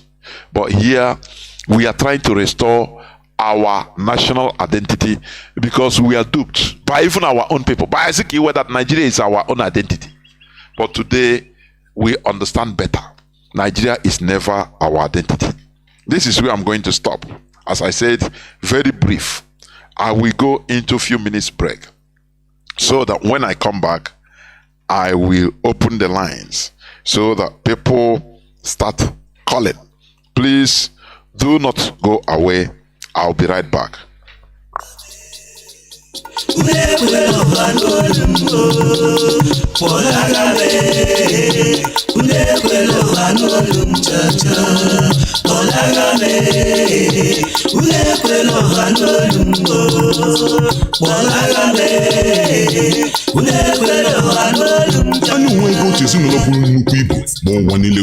IPOB, Indigenous People of Biafra, nke Mazi Nnamdi Kanu dị nso bụ onye isi ya ji ohere a na-arịọ ụmụ Igbo tinyere ụmụ Biafra niile bi na mpaghara Lagos, Ugwu Awụsa, Abuja ka ha jisike buru akụ na ụba ha lewe anya ụzọ ụlọ maka na tọnda ahụ na-agba n'ọkọchị na udu mmiri ọ ga-adị aṅa ọ na-abụ ọsọ chụwa mmadụ na ụmụnna ya ya agbalaga ụmụnne ya ọ chụwakwana ya na mba ya agbalata ebe ya. Igbo, ụmụ Biafra, echiche echere gbuo mmadụ abụkwaghị echiche otu ụbọchị, ọ bụkwa na onye dị ndụ na-asị thank you Jesus ka ọ dị gị n'uche na o meghị n'izu ya eme n'ọnwa. Unu biko buru isi unu ahịa unu lọtawa ala Biafra. Ala anyị sara mbara nwee ihe niile zuru oke eji abụ oke mba. Ọ bụrụ na nyenweghị ala, ọchị nna ma ha agaghị achọnwa ala maka rugebe niile. Nwanne, ịhụbeghị ebe onye international market, Calabar Free Trade Zone, Akwa Ibom Showpiece, Enugu New Design Market, Igwe Ọcha, Anambra, Aba New Master Plan, Eko Ụtụtụ Market, aga m akpọkọ n'oleghara ibe ya. Unu anwụrịla onwe unu maka na ife ụzọ bịa mara ụzọ were n'ohere a unu che n'ụwa agwụla. Mara ihe Chukwu Okike jiri chọọ anyị mma, mgbe ahụ ka anya gị ga-emepe dịka blind Bartimaeus. Ị na-ejighị iwuchi swampụ n'ala Biafra tutu gị ọrụ ihe ọbụla maka na ihe anyị bụ a na-agwọ ọ na-ere. Unu chọgodo iri ihe ọbụla n'akụkụ mmiri ọbụla dị n'ala Biafra, Imo River, Azụmni Blue River, Uguta Lake, Ibeno Beach, Urumba Waterfalls, Ogbunike Caves, Ebonyi Salt River na ebe ndị ọzọ. Unu enweghị nsogbu, lọta n'ụlọ maka na kụrụ ụlọ amara onye kpara ya.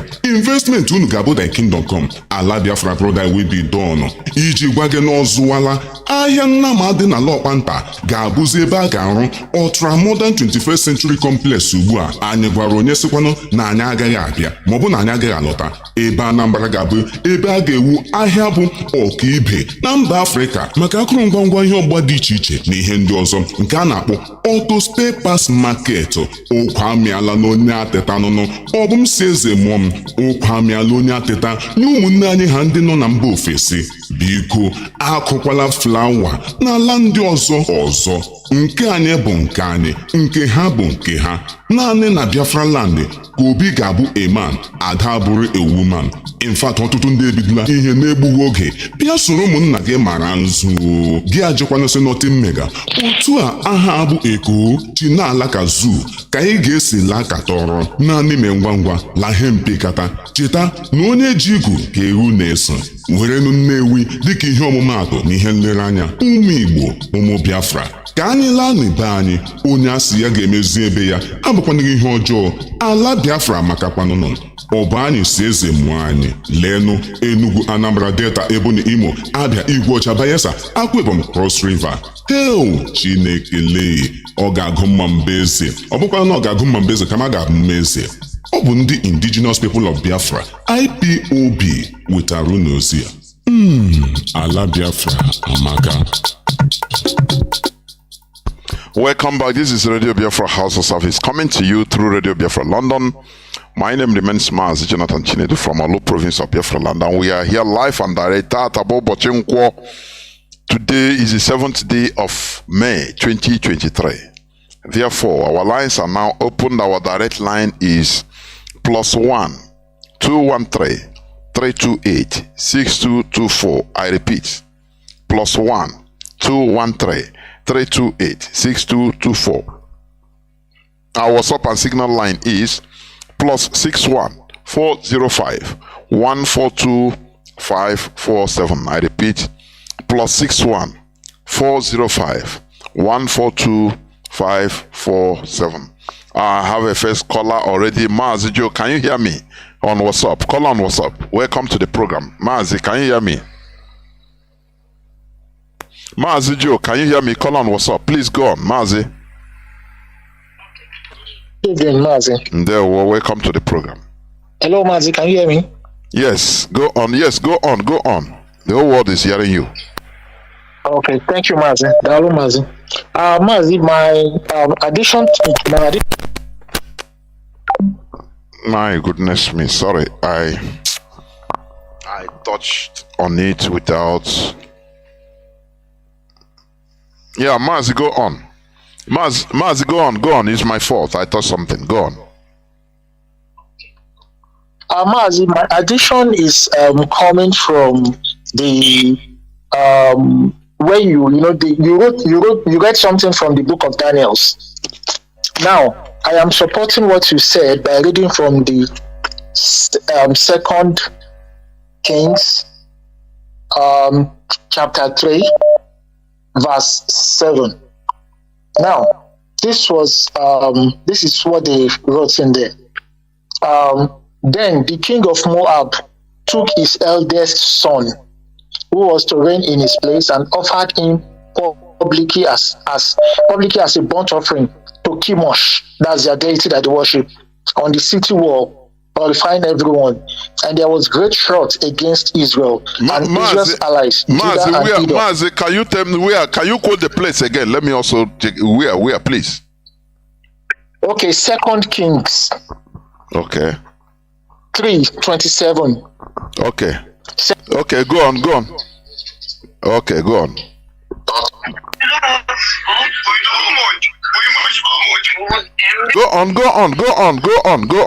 Go on.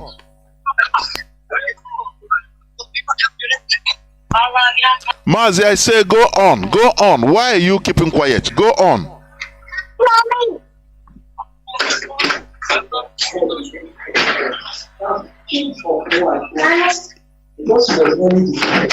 I don't know. Mazi, what's happening? Are you Mazi? Yes, I said go on. I don't know. I don't know what's happening. What's happening? Go on. Okay. Can you hear me, Mazi? Yes. I said go on. I just asked you the quotation. Go on. Okay. So, what I'm trying to say is that, in that book of Daniels, it was written there that people that know their gods will do exploit. Now, the king of Moab took advantage of this also. And what did he do? The city of Moab was to be taken by Israel and its allies. But, being someone that knows his own God, he took the advantage of sacrificing his own first son that was to be king after him. He sacrificed him, to their own deity. And what happened? All the people that came to wage war against the city fled. You understand? Now the Israelis, they said that they have Jehovah. The Edomites, they have their own deity. The Judah, they have what they worship. Now they came against a man that saw that he was nearly defeated. He sacrificed his own son to his own God, his own deity, knowing fully well that when he does that, these people are going to run away from them.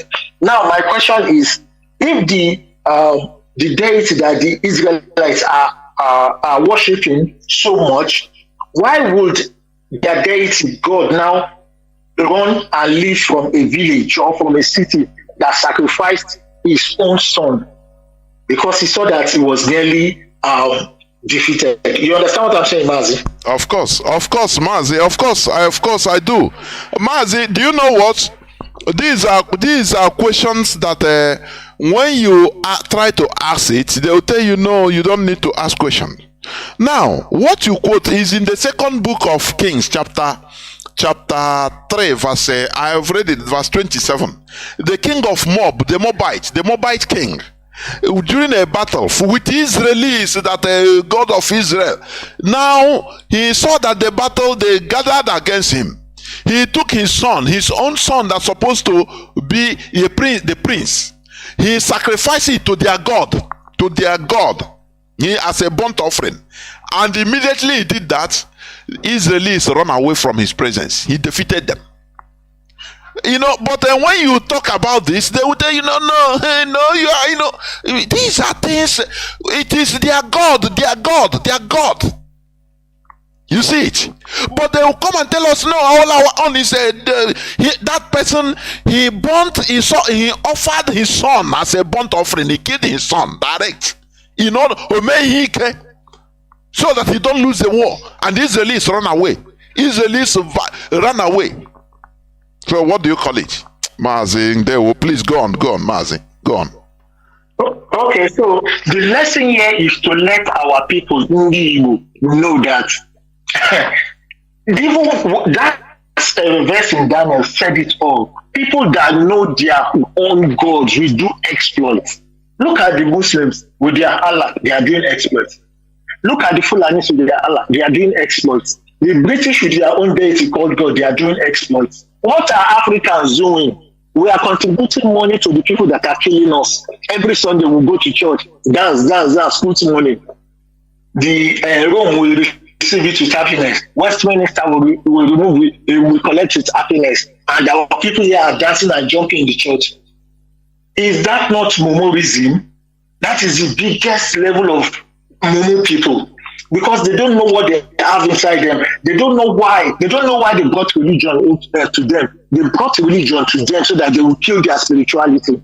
And that is what Britain is afraid of. They know that if this set of Undi understands the spirituality that our forefathers fought against them with during the 31 years of Kumeku War, if they know it, if they even know 10%, we are doomed. They don't know this. And that is the reason why we need to talk about that Ekumeku war and the spirit. Mazi, Mazi, can you hear me? Let me ask this. We call the God of Israel is the Almighty, is the main thing. But does Israel always win every war in history? We aren't they conquered for more than 2,000 years. Even before that time, there are some wars they will lose. Others will win them. Like this one you read now. They run away. Because that one, he sacrificed to their God in their right way, their indigenous God. And they started doing wonders. And the Israelis fled. So, but when you talk, like somebody will say, why if our God is this thing, why are we killed by white people and subjugated? And you laugh. You say, okay, the God of Israel you are calling. Why was Israel conquered and dispersed all over the world for more than 2,000 years? They were being slaughtered everywhere in Europe, in Arab, everywhere. Why was it? Was their God sleeping? So you see that everything is man is when you wake up. When you wake up, that is the only thing. When Israelis woke up and started Zionism in the right way, now they succeeded. You see it. That's it. Mazi, go on, please. Go on. Mazi, the spiritism that we have in the land of Igbo is too much. The British that fought us for 31 years, they knew that the best thing they could do was to subjugate the Christians, to subjugate the Igbo by giving them Christianity at the gunpoint with the assistance of the missionaries. The missionaries were sent to soften the hearts of the indigenous people, and softly they gained their trust. Starting with the women started bringing their men. Before, generally all of them now became Catholics, Baptists, Presbyterians, or whatever. But we in this generation have studied and have seen that the greatest fear of the British, their greatest fear will be the day that Ndi will use their own deity to fight them. And we will conquer them if we do so. So that is the reason why they are making sure that anything religion is being used to put our people down in this generation. But we are all awakened. We have all been awakened. We shall never pull that line anymore. We are going to march head on with them. In this world now that we are, they don't know that we are the owner of this place. We have gotten awoken, and we know that their deity called God is not the same our own. Chukwu is, both of them are not the same. Our Chukwu Okike did not have a son. They never had a wife. It was their own that their God will send his spirit to go and pregnant another man's wife, the wife of Joseph, to have a baby. That is, it is inside the 10 Commandments, adultery. Now, if their own does it, it is fine. They will say it's spiritual, that is good. But if somebody from our own place do such a thing now, they will shout that it's a bad thing. Mazi, we shall continue these fights. They can never stop it. We shall win them. Mazi. Ndewo, thank you very much. Ndewo, thank you very much. We must continue. Caller on WhatsApp. Can you hear me? Welcome to the program. Caller on WhatsApp, please. Sorry, on Signal. Caller on Signal. Can you hear me? Yes, Jonathan, I can hear you. I can listen. The whole world is hearing you. Go on, please. Jonathan, Biafra all over the world. I tell you, the wonderful God that owns this earth. We have no other God. And we have children, the gods of the land. Don't hear the word you. And from Omawa, the province Biafra. Now no more one or get to Parliament. That's Jonathan or wash more than a land. And that's the past time.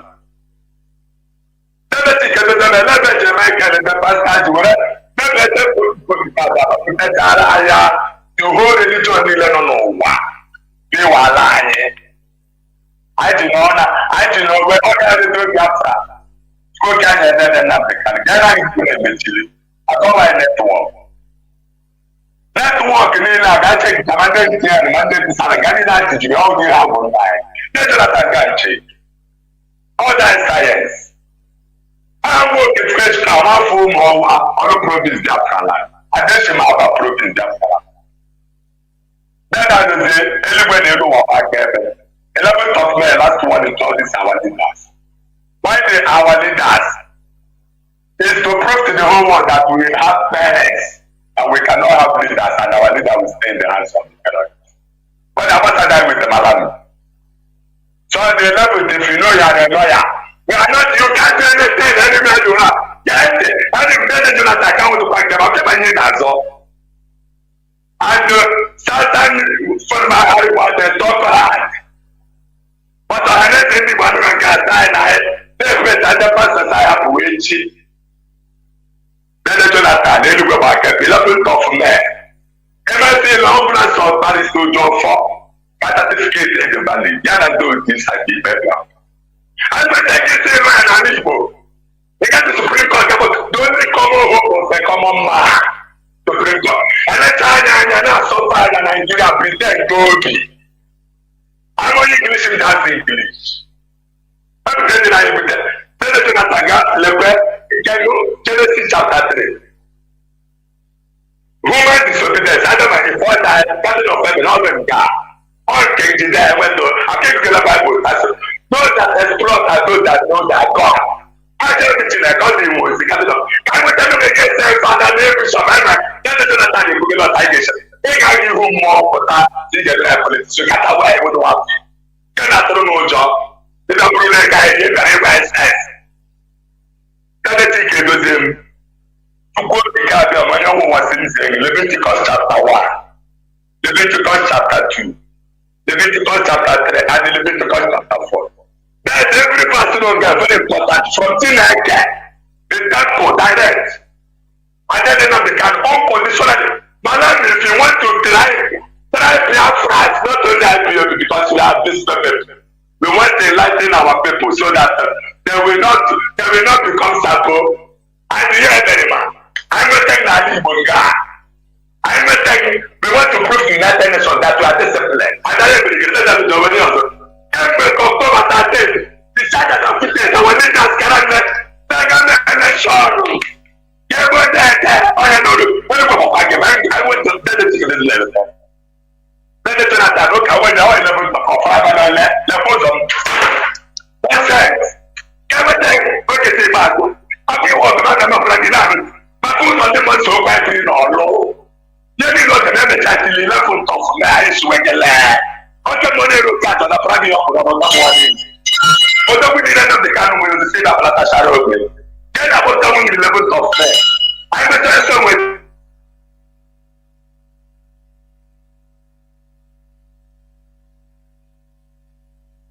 Mazi, are you still there? No, your distance is reconnecting, and I think we have gotten your point. Please, we must continue. You know, what we are doing here is the most important part of this restoration effort. Caller on WhatsApp, can you hear me? Welcome to the program. Caller on WhatsApp. Yes. Yes. Mazi, yes, No, caller on WhatsApp. Go on, please.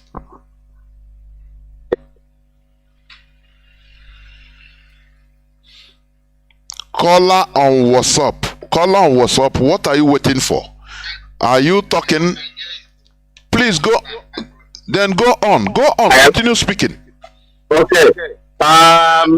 Good evening, all Biafrans. Yes, I'm talking. Good evening, all Biafrans. My name is Ebo Chukwuemeka or Ebo Chukwuemeka from Enugu. I am talking, Jonathan.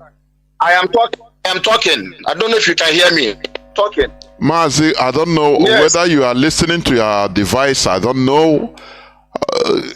Go on, please. Okay. Now, yes, you can hear me now. So, I greet all Biafrans. I greet everybody. My name is Ebo Chukwuemeka or Ebo Chukwuemeka from Enugu State. Good luck, my brother Jonathan. Thank you so much. Thank you so much for what you are doing for all Biafrans. You are doing marvelously well. You know the knowledge you are giving to us, the enlightenment you are giving to us is unimaginable. I thank you so much for that. And all Biafrans are appreciating it so much. Whenever we wait for you, we don't hear your voice, we always worry, say we want to hear your voice. Nigeria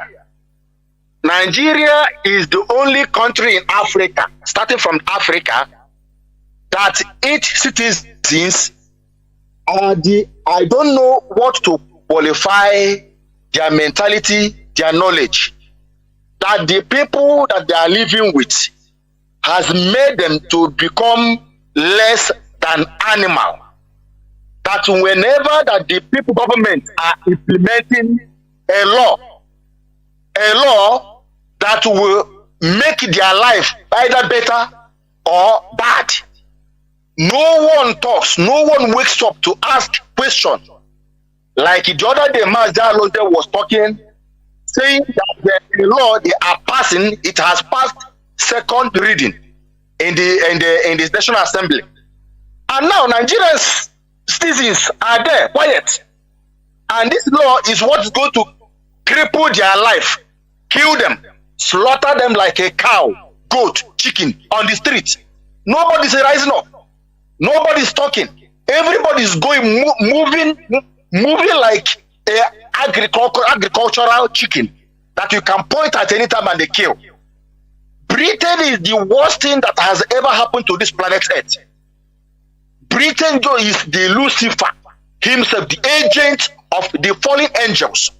They came, they changed everything in this world. They changed truth to lie. They call truth to lie. They call lie truth. The angel of darkness in disguise of angel of light. They use Nigeria to make the headquarters of Lucifer in Africa. In Africa. And as now that the Biafra's Mazi Kanu has come out to liberate all of us. He said, we the Igbo people, the problem is Biafran is that as we are in Nigeria, we lost our value. Because in every nation, the value system is your religion. The value system is what made everybody one. Worshipping your God in your nation is not individual, it's collectively effort. Because that will enable you to see your brother as the same person, the same value system. There is nothing he will do that will jeopardize your life.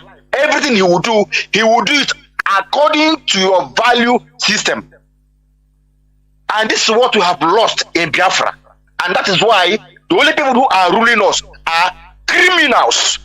People who they don't know our boundary, they don't know our brothers, they don't know whom we are, they don't even know the difference between culture and the tradition. They know zero about whom we are. And the only thing they know is the selfish interest, because they are demons. So what you are doing a great work. You are doing a great work, and I'm very sure, no matter whatever it takes, we must die to restore Biafra. If we do not restore Biafra, we are all gone forever. And our women in America, Mazi, please, I'm thanking them so much. They did very well last time. They spoke like women, with anger, with authority. I love them so much. May Elohim give all of us strength and give you more wisdom. Thank you so much. Shalom. Every Biafran. Thank you. Caller on direct line. No, it's gone. I don't know. Caller on signal. Mazi, can you hear me? Yes, my brother, I'm hearing you. Welcome. Thank you very much. Thank you very much. Good evening, dear friends and lovers of freedom. Mazi, thank you for picking my call. My name is Ifan Chukwumada Abuchi, and I'm calling you from the Netherlands. You know, I was trying to turn off my listening device and I switched myself off, but thank God I could reconnect. My brother, let me talk about the impostor in Asharok saying that he would run to Niger Republic after his handover. Now Nigerians know why they built a railway into Niger Republic and not into the eastern region, that is Biafra. Railways are built to transport people and goods in ab initio within a country before you go international, you know. But they built rather into Niger Republic, telling you that the value that Niger Republic. The listeners to our leader when he was on radio will remember that Yusuf Abubakar Mohammed is the impostor, and that's why the Niger Republic is very important to them, and they're developing it, giving them jeeps, giving them railway, built refinery. Remember, dear friend, they built a petroleum refinery in Katsina, very close to Niger Republic, in order to serve that country. But the crude oil comes from Biafra land. Imagine this. There are no statesmen in Nigeria. What we have in Nigeria are bloody, lawless looters with impunity. They and their families live like kings inside and outside Nigeria with their own, private armies, bulletproof cars, and the private jets, But that is one of the reasons why we have to establish a country with a rule of law that is Biafra. And I must say this to Biafrans. Our attitude henceforth to any country, company or prominent individuals will depend on their attitude to our struggle for restoration and liberation of Biafra. we cannot be sentimental to people who don't even know that we exist. And I can say without equivocation that Britain is the originator of our plight in the damnable zoological republic of Nigeria. So, Biafrans, we must show the Fulani or any distractor of Biafrans within Nigeria and outside Nigeria, including the United Kingdom. We must show them that we must restore our originality, our ideology, our identity, and our self, our essence of being, that is Biafra, with or without their help. Because why I'm saying this is that the United Kingdom opposed the establishment of the State of Israel until they saw that the Jews were hell-bent to restore their country without them. And that was when the British ran straight ahead and let their foreign minister of that time, Balfour, make a declaration to support the State of Israel, because they don't want the ship or the train to sail or run without them. They very quickly supported the establishment of Israel. But they fought them with their Arab army for years until the Jews showed them that this is do or die, after suffering Holocaust in Europe. And so that is why we have to replicate in Biafra. Also, remember that Britain, the United Kingdom, led the slavery and benefited immensely. Even their royal family and the Church of England invested heavily in slavery, and they benefited heavily in slavery. But when the trade started going down because of demonstration and people were against the trade, and because of inhuman, Britain made haste again to lead the charge against slavery. So these people are very cunning and slimy and intelligent to give it to them, but we want to work with them to separate Biafra, or we got go get Biafra without them. God bless Biafra. God bless you, my brother. Good night. There were Mazi. There were. Thank you very much. We must continue. We must continue.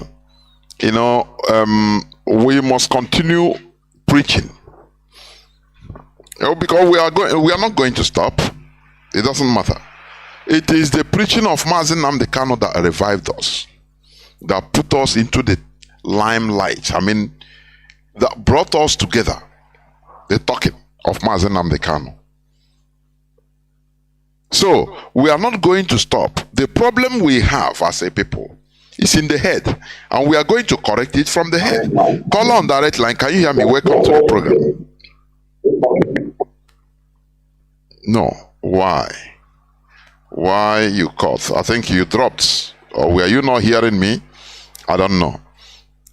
So, we must continue this correction. The Europe is advanced today, started from their head. The advancement of Europe started with asking questions. Without investigation, the police will have made no headway. Caller on direct line. Can you hear me? There, well, welcome to the program. Please go on. Yeah, your student. My name is Chichika from Rodingaba. I'm calling from the Republic of Mazi. The program this night is wonderful, Mazi. I can make it clear keep you alive. And Hamadike, one of Biafra land, the savior of my time. The only man, the only savior who have seen physically that comes to liberate us from the hands of the enemy, which is Nigeria. Mazi, Nigeria is a fire. Nigeria is capital of hellfire. It's more than hell, Mazi. That's how it is. Nigeria is the land of hypocrites. That is what the British get. And today, Mazi, I must say that this British was fight it and night, because British can never support us. The same way they do things, that's what they will do. That they will support Fulani, but they are the one that told us that we should not deal with infidels. We should not deal with the Obu that they are infidel, they are not ready to deal with. But they handed us over to the strongest the most radical infidels, which is the Fulani Islamists. They handed over to them and give them power, give them guns. From then to today, they are supporting them to kill us. But they are the others not to kill that. If they should slap us, we should come to that place and give them to slap us too. But when they came to our land, they massacre our people. They kill our forefathers before converting us to Christianity, which is their culture. And today, I can see my people, our people are defending another man's way of life, belief system, religion. We Igbos, we are not religious people, we are spiritual people. We contact our God in spirit and practice the practical thing that is inside it. That is how we live our life in olden days before the arrival of the British people. Even not Christianity. And today, our people are fighting to defend another man's religion, which is Christianity. Had it been that Islam, first of all, get our land and conquer us the same way British conquer us, we the Igbos, our people today will be defending Quran and defending Prophet Muhammad. If you about a talk, they will send that person to death the same way they did to the brother Samuel in the north and the many others. Our people, I don't know what is wrong with our people in their brain. People today will be defending what they don't know as if that is our origin. What we are defending is not our originality. Every nation, every country had every tribe, every nation, every people had their God and also had their animal. The animal in the Fulani land is not the same way our own looks like. Our goat and Fulani goat does not look alike. Fulani fowl with our own are not the same. Egyptian fowl with our own are not the same thing. They're not the same nature. Their nature are different. The same way we have our own God. Everybody, every nation have their God. Every tribe have their God. Here in Benin, they worship Voodoo. Voodoo is their God, and they speak. So their own God is not saying with their own God. People worship their God according to the rule of their culture and the law of their land, and they obey their law of their land. And if you go against the law of the land will go against you. You will strike you to death according to their culture. Today, they are telling us God is one. God is one. Why must Islamic God ask them to come and conquer our land if God is one? So we have our own God, they have their God, and their God is telling them to go and conquer another people's land and take over and dominate and massacre them and kill them. So why must we think that our God is their God? It's a lie. All this they are preaching is just lie to deceive us. And today we have been seeing the reality. And I pray that this study will continue because this lie our problem. This religion is what they use to cage our people's brain, and that is what is booming in our land. It has come to business where the Nigerian government are now using it in order to cage the population down. That is why the so-called Nigerians can never rise today, not tomorrow, not to the kingdom come. They will never rise against the government because the government are using a strong willing tools, which is the religious churches, part of the GOs, in order to continue to conquer the population in their own betterment. The same way the British government used their religion in order to conquer us mentally before conquering us physically. That was why they are able to achieve that, because they know if they conquer us mentally and spiritually, they can be able to control us through gun and bullets. Today, they are preaching what they claim that is their own God. Why are people are defending it? Now, we see Islam will run away in the Biafra because they did not conquer us for the first time. That is why you think that you are wearing clothes, carrying Bible, standing on the sun, shouting, and serving neighborhood, saying that you are preaching word of God. You think you are a saint. You are not saint. They are just defending what the white man asked you to defend their ideology. That's what they programmed you to do. It was Islam that came into our land before arrival of the British. You did the same thing. So that is all I want to say this night. I say let this religious study continue. We can never go back and we can never stop. That is that lie the population of our people brain where the way they reason. And it has come to business in our land. And we must get away from this brainwashing superstitious Christianity. It is not our originality, Mazi. Mazi, good night. I think you check up and moving about. I'm standing from the thank you. You know, the gullibility of our people is anchored here. Let me just give example of the immediate past elections. Let me just give example. people believe that their mandate were stolen. Mostly the youths. That's what they believe. And everybody saw it. Now, the problem now lies, why couldn't they come out to defend what belongs to them? There I start seeing, like as I said, on the social media I saw a pastor in a big church claiming that, God will fight this war. That darkness can never defeat light. That the person that stole the mandate, he's going to die. He's going to do this. He disarmed the people. That is what we are saying. He's contributing to people's, stupidity. And once people are stupid, the little few that is exploiting continues exploitation. Imagine that all these pastors, reverend fathers, all of them come out as one person, as one man, and now started saying, no, we no go agree with their teaming members. What do you think that will happen? It's just a practical example.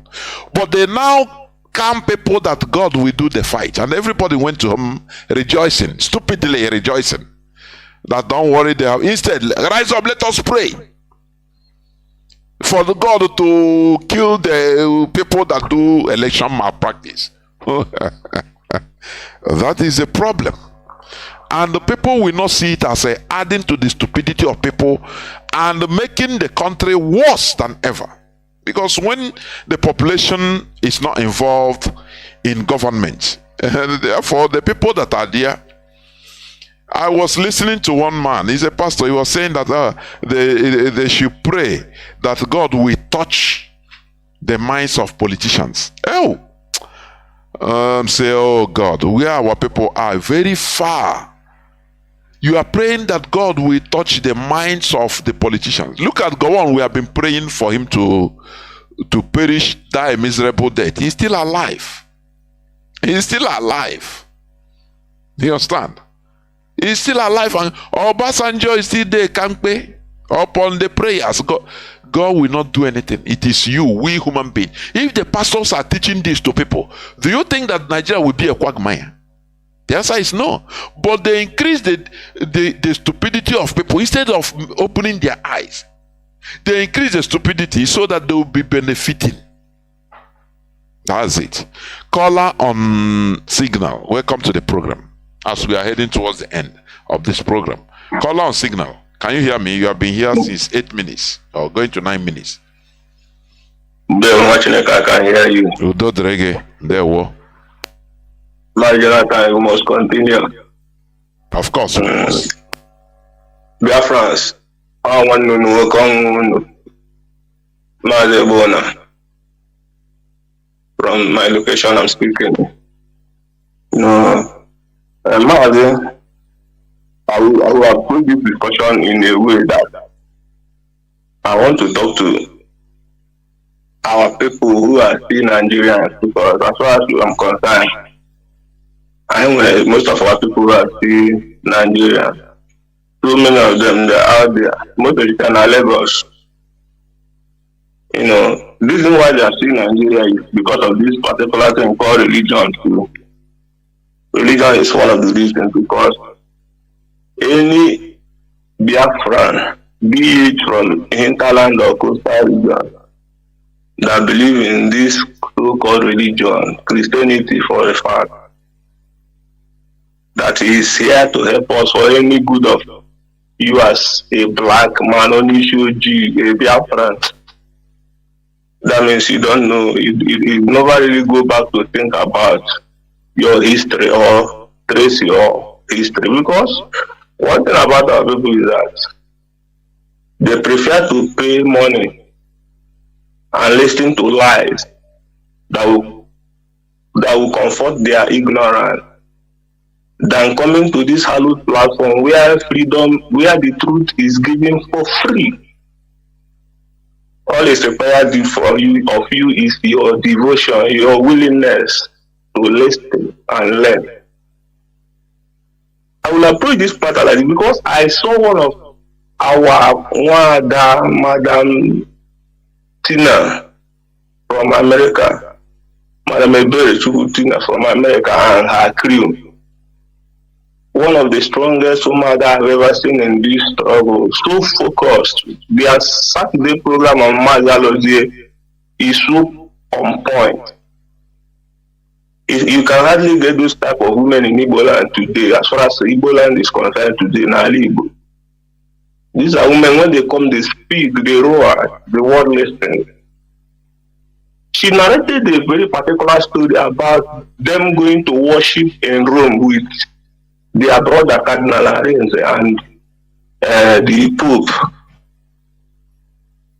She made the mention of something that giving a letter of our plight to his own brother Cardinal Arinze, the man refused to accept a letter, but even the Pope accepted their own letter, but this black man refused to accept a letter of a petition from his own king and kings. People that are helping him to liberate him from that his own subjugation, because as far as I'm concerned, he's there as a tea server. He prefers to be there loyal, and he's only a slave that will be in a house and you're loyal until even your parents are being killed. You cannot react because you're a slave. Because he's a slave, he don't want us to be liberated. He wants every Igbo man to be a slave. This is why I ask, is it the religion or is it the people? Me, at the point, I arrive at the conclusion that it's the people. Because you made a point here that the way people are is the way their civilization will be, their own development. And only Igbo, and I fear now to see Igbo say, Kamado de Kambari is. So I want us to sometimes we begin to tune down on this our Igbo, we are intelligent people, we are intelligent people. Mazi, I say tune down. Me, I've stopped it. Any person that say we are intelligent people, anyway, I will hush you. Say, beg, forget that thing. Mazi, let me tell you what might happen in that arranged place. You know, there is a way they subjugated the oppressor or the colonial master. There is a way they do. It's just like in the Nigerian police today. You will be going around, you will be driving your car, reaching police checkpoint in the zoo. Now, it is your Igbo brother that will be very harsh on you. Do you know the reason? He has to play it. That is the way he is programmed to do. Otherwise, he can be sacked. Because they will say, so you are doing partial against because it's your brother. So he have to work slaves work extra hard in order to convince their slave masters that they are still loyal. So when Arinze refused to collect, yes, maybe if he collect it, he will be queried. But his master, the Pope, the white person, he will collect it. No problem. But once these people go back, he will tear it and laugh and say, you're a good man. Yes, we thought that you will because of your people. Because this is it not Arinze that was used in order to put us where we are today, to convince Odimegwu Ojukwu to abandon, to run immediately? Is it not him? Okay. That is the reason why he was elevated so quickly. He become a cardinal. Now everything was going up and up and up and up for him, because he have to serve, so he have to show it. So that is the thing. Our people, we need to, removing ourselves from mental cage is heavily difficult. Honestly, go on, Mazi, please, and conclude. Like, this thing you just pointed out now, exactly what happened to me today, if not today, yesterday. I was online educating a Yoruba man who is making a submission online, telling us reason why it's not important for our people to return back, for the calling that we've been calling them to return back home and invest our land. Because the Yoruba man is trying to prove to me that our people staying there, you do business with them, that it's just some of us that are so proud that want to dominate people. I was trying to lecture him that even what he's saying is not even making sense, because he can't tell me that people who still accommodate you after the policy of Awolowo and the 20 pounds policy of Awolowo against our people. Most of the people in our land live freely. They never complain of marginalization. This is how to show you how accommodating and loving we are as a people. Do you know that it is my own person that is answering Igbo name, like me, that came to that place to come and disprove what I'm saying, try to counter what I'm saying in the sense that he's protecting his interest because he's living in Lagos. When I look at that comment from that particular man, I say no problem. This is why we are where we are today. You know, because our people and the Christians in Nigeria have never really understand that this Christianity they are talking about and Islam are working the same thing. They are trying to repeat the scenario they played in Turkey. Turkey was 100% Christian content, but today they are 99% Muslim. The other day I was going through the news in National Assembly, and Igbo man was personally proposing a bill criminalizing protest in Nigeria. He was proposing that bill because they use our people to do some of those evils so that tomorrow they will say, is it not Igbo man that did it? Of course. This is what our politicians you're right. failed to understand. You know what? They will call them privately. Their masters will call them and say, you have to bring out this type of bill. And we will support you. He will be in Indibo, very primitive set of people who calls yes. All those bad bills is them. But when it comes to something that will benefit us as a people, he will keep quiet and do as if, Mazi, go on please and conclude. Go on. Thank you. So, few days after that bill was being proposed by that Igbo man, another bill that came out in that National Assembly was a bill proposing to regulate, that is even passing, not even proposing, that person is going through hearing, second hearing, proposing to be regulating churches and preaching in Nigeria. I have the news. I don't know why I forgot to read it. I have the news. I have it. These people are looking at moron. Like moron, they are just taking everything as, because Bible has told them that they are not of this world. Everything is spiritual. Nothing physical affects them. Mazi, you know what baffles me? Those that are defending Christianity and Jesus, they will not fight. You don't see them allies in order to fight this. But when it comes to their own brother, they become lions. I cannot understand the life of Fundi, I'm telling you. They will not muster those forces in order to say, no, Nigeria, all these things that are happening, no, we cannot allow you to stifle Christianity in Nigeria. I have the news. But when somebody, one person, slaves, they are always like that. They go to their fellow slaves in order to kill them. That's it. Those that are fighting for Christianity, those that are radicals fighting, they will not go there and start mustering power, saying, no, this bill should not go. Mazi, please, and they will go on. I will say before I round up. The reason, I will tell you the reason. The reason is because the Christianity itself is a kind of tool to incubate them at a period of time after exploiting their memory, their brain, their soul, their character, everything, making them do that. They will quietly hand them over to Islam. This is a plan. The Christianity is just to make them not to be radical, to be easy for Islam to take over, so that there will be no reprisal attack. They will just willingly and switch over to Islam, and everything will go peacefully. That's how it is. That nobody can dispute it, because this has been a method they have been using for centuries and it's working for them. So finally, Mazi, I want to call on some of our people, most of our media warriors,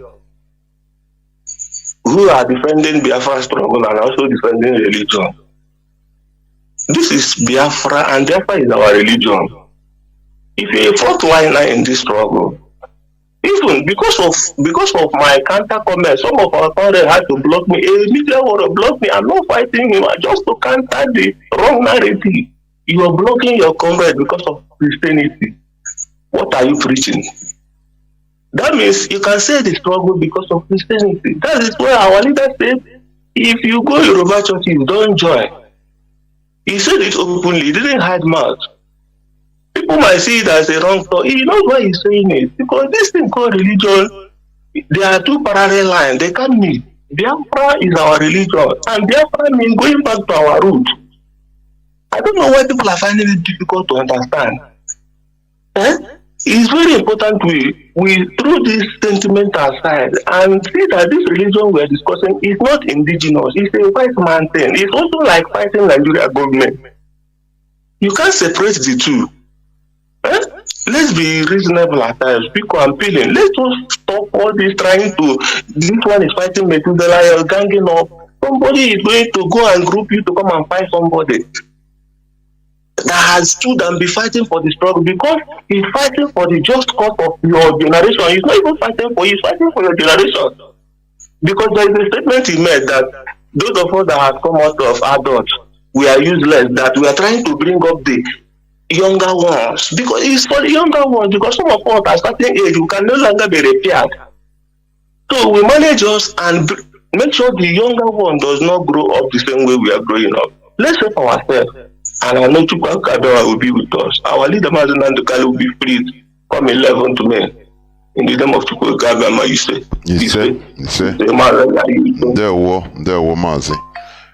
Caller on WhatsApp. You'll be the last caller. Caller on WhatsApp. Can you hear me? Welcome to the program. Yes, I hear you, Mr. Alozie. Mazi. I'm very happy. Mazi Chinedu, not Alozie. There. Okay, Chinedu, you are very mistaken. I'm very, very happy this night to hear your submission. It really captured my interest. I'm Ezenwa Baba. I really think much about this history, and that we can have such a brilliant person like you in this Biafra restoration project. I'm very, very glad that you are there for us and making researches in order to make people aware of the danger we are in. The Igbo people are a tribe that have a lot of problems within themselves, thinking to be more righteous than the society they are living in. That your submission really captured my interest, that no one can repair this Shenanigan government or Nigeria that is strong and claim to be a good person. That is why the Fulani are taking us for granted, because they know that whatever they want from us, they will use one of our persons to achieve their aim. So I'm very glad, and the way the history goes, we never taught history this time. That is the reason why the British removed history from the curriculum of Nigerian students. Because knowing history is very important, because knowing history will take us to know our roots. It is taken from the history that 1 year of Igbos resisting the British in their land, their God. That is really to prove that we have God that answers us. We can never be remaining with this foreign idol that British built us by means of missionaries. They tactfully bring their soldiers and slaughter our people. I really capture many points from your invitation this night, and my own feeling is that I commend you and wish you more insight for you to grow more and more and research and continue to feed us the way you are feeding us. we know that it is not an easy business, but God is going to give you the enablement in order to carry on this assignment you are being embarked on. We, the Biafran people worldwide, are really following you and commending you in all your efforts and continue to may the Almighty continue to give you more wisdom and insights to pilot the affair this struggle in the absence of a supreme leader, Mazi Nnamdi Kanu. There is a reason why you are here, and that is what you are feeling. And we believe that God is going to use you to achieve the desired result, so that our people will know where they have fall free because of force of the rope that we. There, Mazi. Thank you very much. I think you have made your point. Caller on WhatsApp, please make it snappy. Welcome to the program. Can you hear me? I can hear you, Professor Jonathan. Thank you for taking my call. Fellow scavenger, welcome to the program. Yeah, you speaking to a brother, the scavenger. I'm calling from Africa du Sud, South Africa. I greet my leader, Mazi Nnamdi Kanu, a prisoner of conscience, who set up this Radio Biafra, a citadel of knowledge and prosperity to educate us. I greet you all, you Biafrans, and all radio listeners of Radio Biafra. Professor Jonathan, thank you for taking my call. Thank you for taking my call. I haven't been through on your program for since to talk to you because you know, you are a genuine IPOB member. You are a genuine IPOB member. And you listen to command and control. Because if you are not listening to command and control, they have break your heart. I'm not going to go into detail. Because even we hear your voice and our sister also when you teach us about religions. But you know what makes me angry is that Donald Azubike on that day after you host a program with him Mazi, said please, that I don't want to. Mazi, please let's be careful of mentioning people's name, please. Let's forget about it. Let's forget about it. But I want to talk to Biafrans. I said I don't know why we should be surprised about this man called Arinze.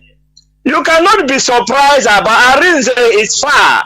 Arinze have not even, maybe he don't even travel, he have not even stayed in his village for the past 10 years, he may be at least 5 days.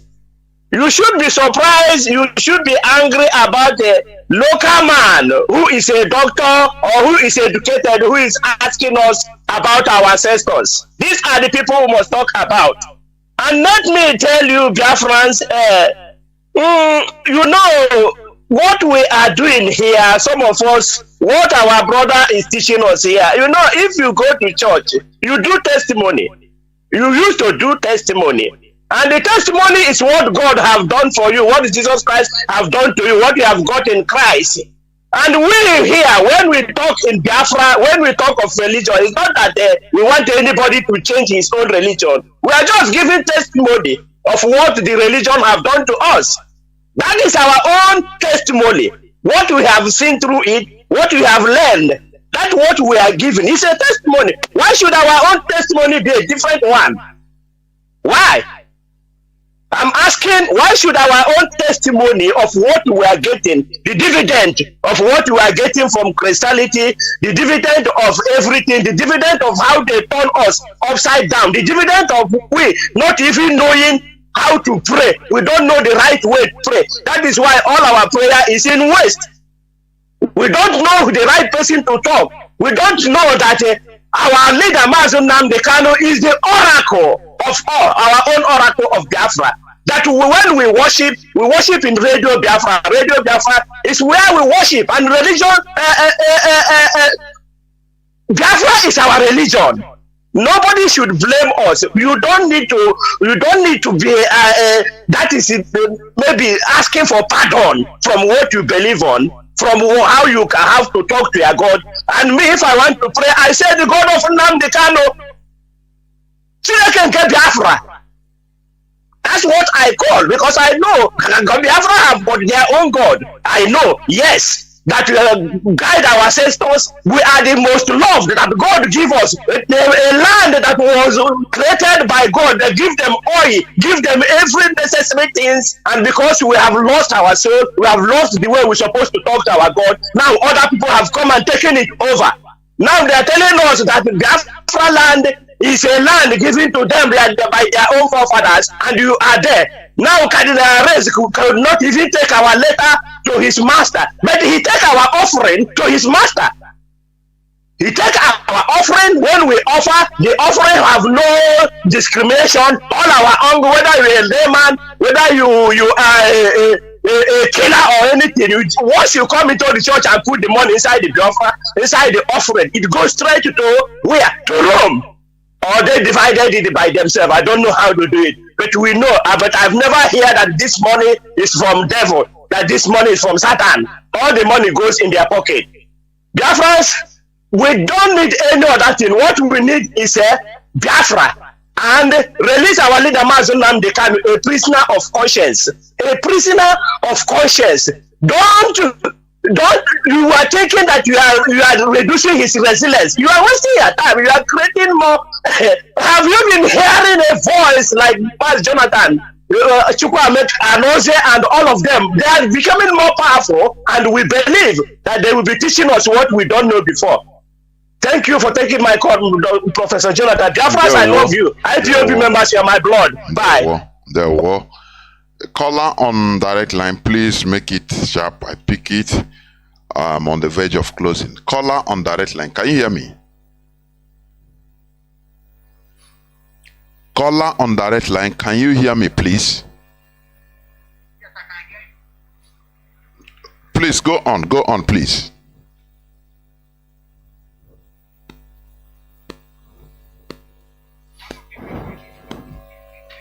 Caller. Yes, sorry. Go on. Let me see.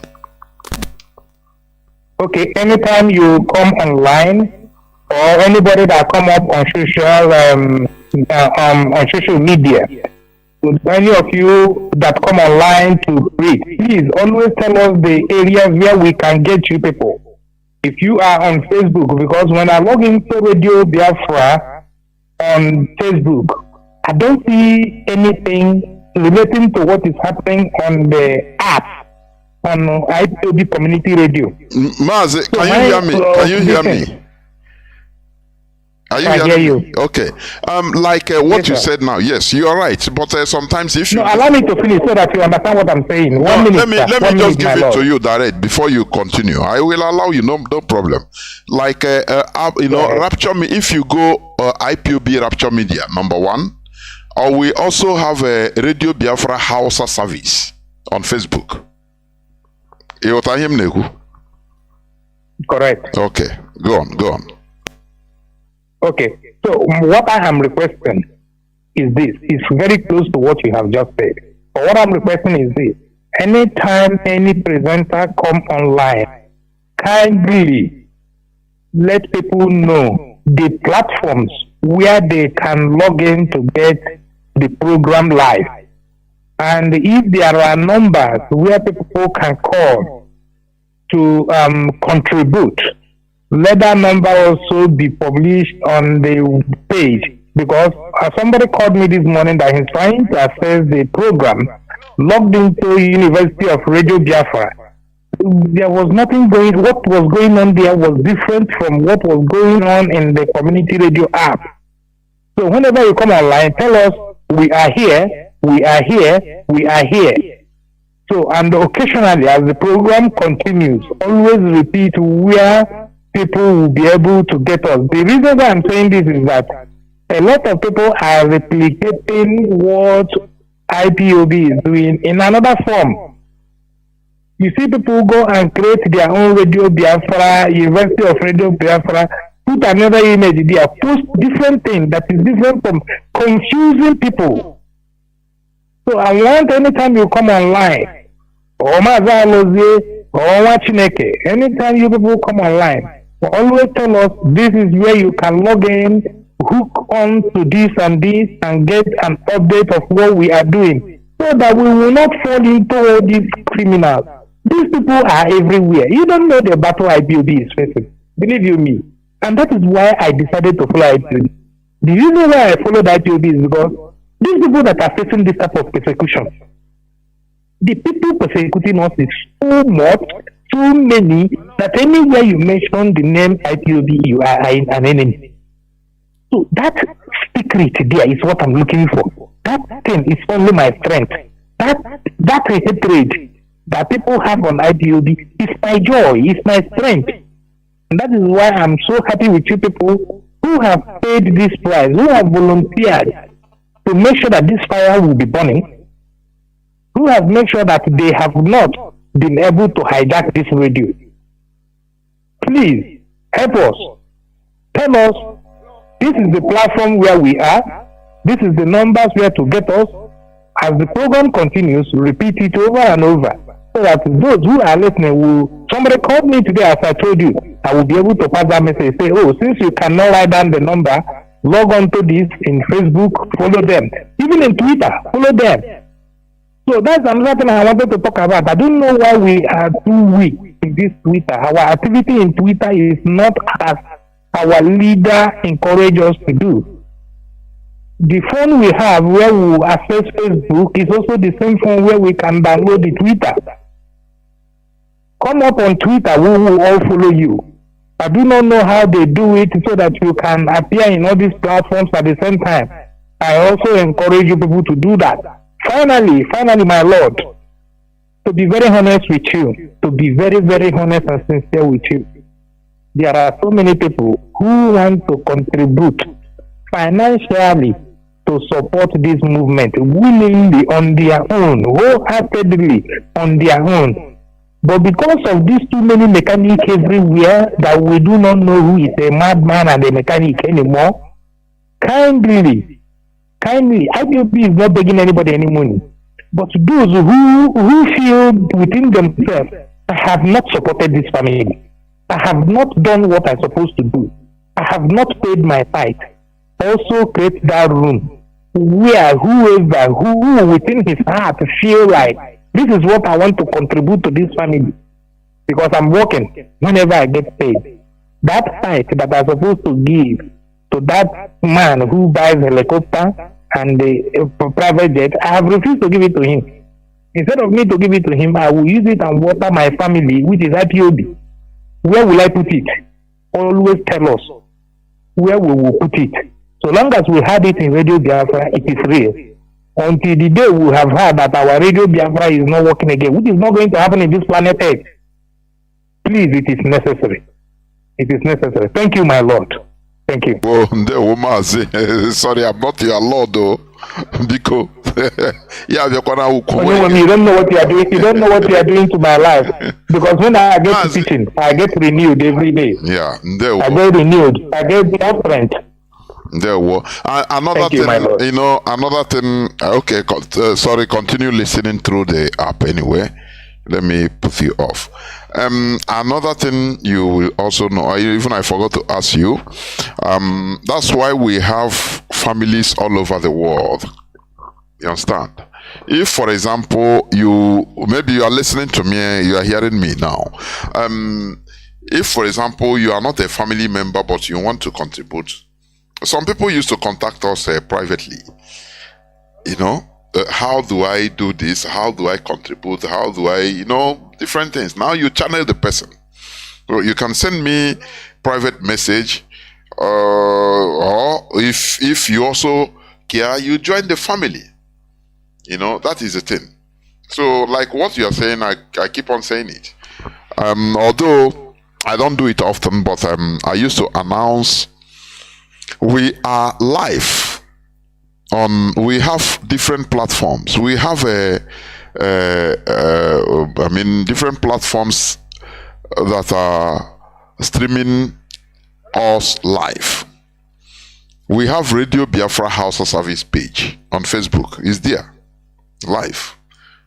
We have other pages like IPOB Rapture Media. I think it's live. Let me see. Let me see whether it's live. Sorry.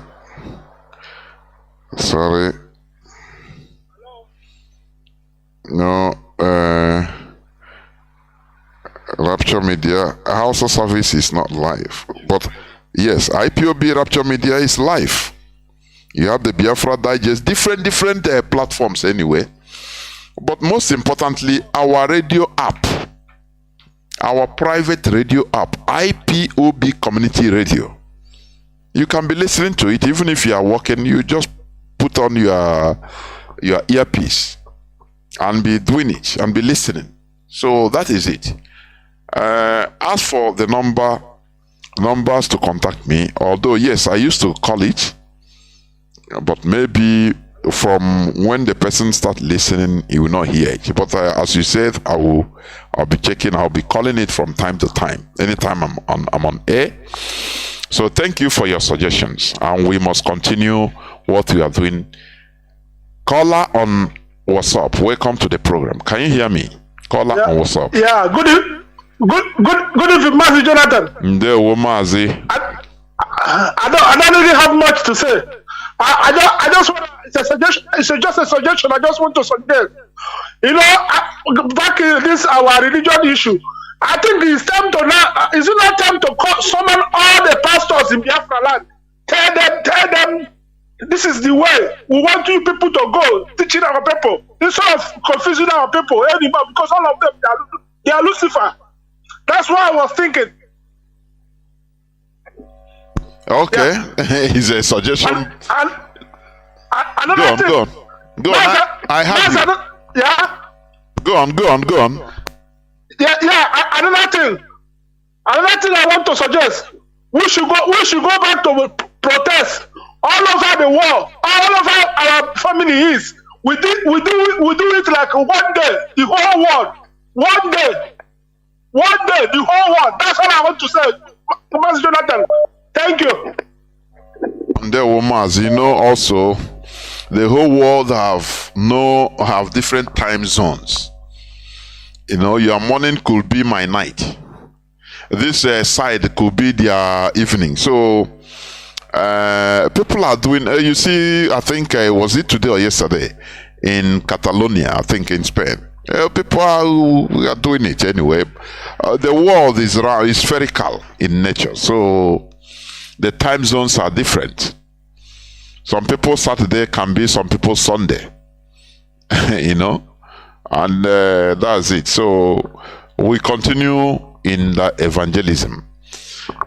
Concerning what you talked about, calling pastors, no, I don't think that they are listening. Let me tell you, the most successful revolution is a revolution by the masses. You hear me? Mazi Nnamdi Kanu started preaching on Radio Biafra. I'm no more taking calls, please. Mazi Nnamdi Kanu started talking to everybody, and it attracted many of us, and that is why we are here today. He didn't start by calling, maybe talking to. He will call phone and call the Ohaneze Ndigbo chief. Say, please, how can we get Biafra? Let us struggle for Biafra.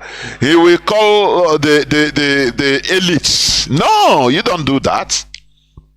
The best successful revolution is a revolution from the grassroots. That's it. So we talking on air. Look at what is happening. Do you see like this ideological revolution that is sweeping not only in Biafra land, in the whole of Africa? People are rising up. Even for your information, people are some Africans are started asking even questions on Islam. They are Muslims. I am assuring you that. So it is not something that you start taking phone to call maybe Daddy Gio. If you call him, he will privately. He will tell you, he will announce to the population that look, devil is using IPOB now to do something. So everybody should be ready. It becomes problematic because he will twist it to the masses, to the people he is manipulating. But as we are preaching, as we are doing our submissions, people are hearing it. It is getting to the grassroots. It is them that now a fire will be burning into them. From there now, that fire will rise up, erupt like volcano. That is how it is. The European awakening, that is the European Renaissance that brought about the advanced Europe we are seeing today. Highly civilized set of people. I'm telling you. It started like this from the masses. It started from the masses. The thing will be going brum, brum, brum, brum, just like when a volcano wants to erupt, it will start making noise inside until before you know it will flare up. From down to up is better. When you go from up, oh no, you cannot even reach down. They will tell you that you are disillusioned because they are manipulators. The DGO will tell you that look, you don't know Biafra, we pray, it is not something we even fight for. Biafra, we shall pray over it. He will start telling you what God told him. That you are an agent of a devil. That is how they are. But as they teach it, because what I like is conviction. It is not coercion. Anything you give somebody through coercion, it will not last. But once somebody is convinced beyond reasonable doubt, my brother, no more. You have removed that person from that mental cage. That is conviction. Though there are people that block their mind. I know them. They block their mind that I cannot believe it. I cannot. Remember that maybe you were like them. Remember, at one time or the other, you were like them.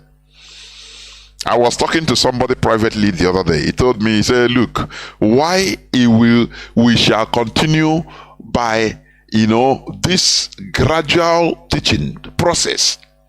He said he was like that, a radical Christian before.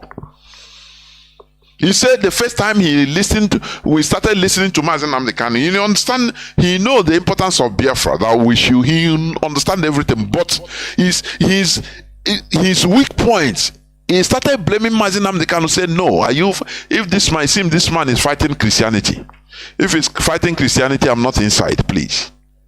Until he started making his researches and started seeing things, reasoning. That is the thing, open-minded reasoning and thinking. There he started understanding. So, when you convince somebody beyond reasonable doubt, those that are open-minded to learn, not those that have taken a stance that it doesn't matter what you do, what you say, my stand is my stand, leave me there. These are people you can even classify as reprobates. Reprobates. People that are not ready to make, even if they see that what you are saying is right or wrong, go say, leave me there. Now what I believe, leave me. They are beyond redemption. You understand? These are the type of people, after a revolution, they will come with problems. I'm telling you. And these are the people that will bring problems later, but we deal with them. Because they will be a bad influence. They will bring different sentiments in order to thwart what we are doing. Remember, like all these infiltrators, many of them use one, he say the DOS sold Mazi Nnamdi Kanu. He have proof. Now, in order for her to bring the proof, he said, no, he dreamt. It's in the dream that he know that God will reveal to her something in dream, and many people believe her. That's the funny part of it. He only dream that God told her, Eloha, Do you see how dangerous all these things could be? With that religious sentiment, you will say, yes, oh, this man, he will pray, kata kata koto koto koto, and you will believe. Because of that weak, you have a weak point, that weakness in you, that side is very weak. So he will use it to enter. And many followed her and fell apart. That is what we are fighting. Do you understand? In freedom fighting, you shouldn't have any sentiment. What is this South African bishop? How can I forget her name? Who is also, I think he's dead. He's late now. This bishop, Anglican bishop, that followed in everything, leading the fight against apartheid. Though at the time, I think he was excommunicated from the mainstream Anglican church. Do you see it? Because they don't want a freedom fighter. They will be telling her to use her in order to weaken the fight. But when he disagreed, he said, no, I cannot. It doesn't matter they will say, it is either you be loyal to us, Anglican Communion, or you be loyal to choose one. Choose between us. And he chose ANC to fight for freedom. And they excommunicated him. Do you see it? Do you see what we are talking? So, what we are doing, no need of calling the pastor. They are listening to what you are saying. They are seeing the reactions of people. I know. They are listening to the reactions of people. Because the problem is the solution lies with the people, not with those people. They are very few. They are very few. If people start reasoning, the masses start reasoning in a positive way, like human beings. Oh my goodness me, things will change immediately. Things will change. Daddy Joe will now preach. He will see crowd, but when it comes to donation, sowing seed, he will see almost nothing. And I know they used to do meeting and say, nah, the account is not going, everything is going down. What is happening? What idea do we use? Pastor Matthew, are you not preaching well? Now start hammering it that without giving without that you will go to hell. And they will change strategy, they will start hammering. But if people are convinced still, they will maintain. So, boy, talk now from now till tomorrow. So you see, I saw it to my parents or my family or any person one at all. That's it. Not necessarily you. I should sow seed. So that is the enlightenment. That is what these people are capitalizing on, the ignorance and gullibility of the masses.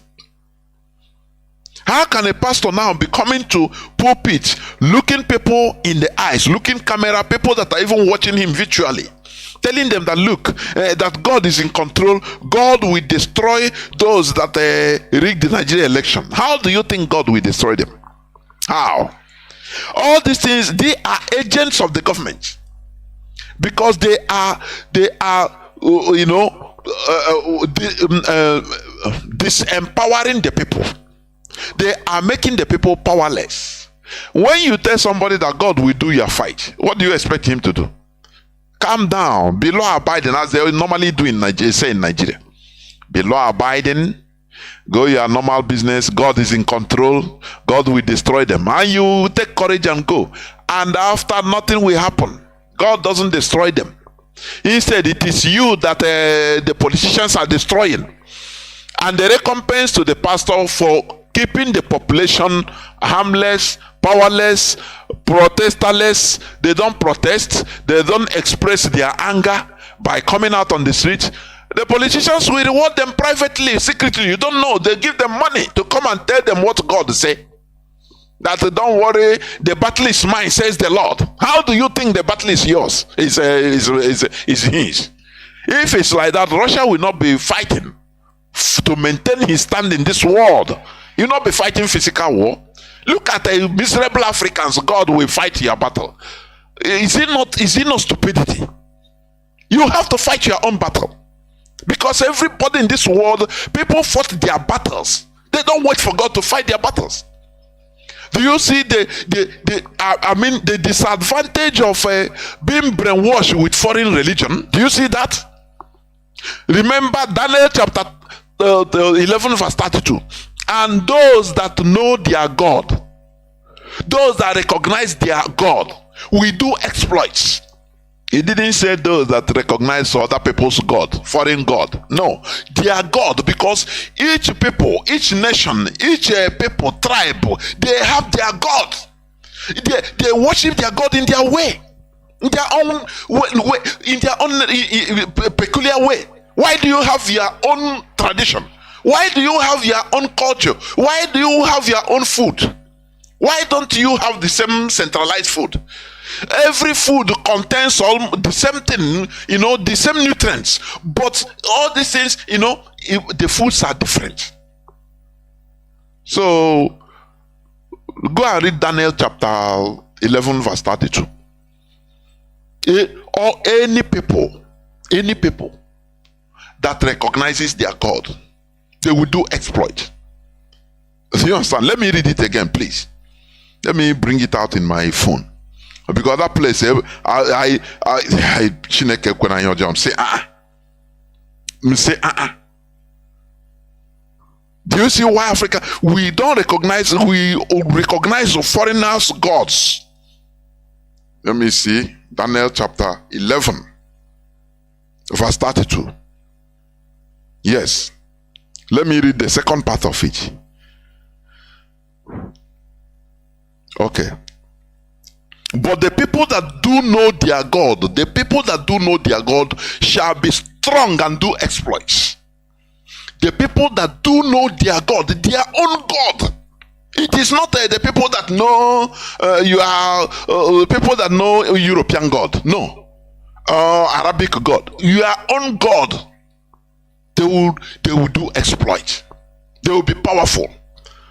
That is what the Europeans did. Britain see Arochukwu, that we are very powerful with our shrine, with our God, with our Chukwokeke, the way we worship him, the way we call him, things will start happening.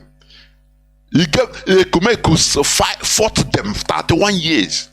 People that, Britain with their superior arms, they cannot do anything for 31 years. They were inflicting heavy casualties against the British with their heavy arms everywhere. These are people that they will do one thing, call one, make invocation and disappear. Before you know, they will, in the bushes. The British soldiers will enter there and start just be falling one after the other with their arrows. Arrows will pump up. You don't see where the thing is coming from. Sometimes they can change into animal, leopard or anything. That is how they fought them. History put them, said they belong to secret society. That is how, because they don't understand our religion. They don't understand our spirituality. They corrupted, they saw that is our power. Our spirituality is our power. Now they corrupted it. Very smart. I don't blame the British. They are doing something that a normal human being should do.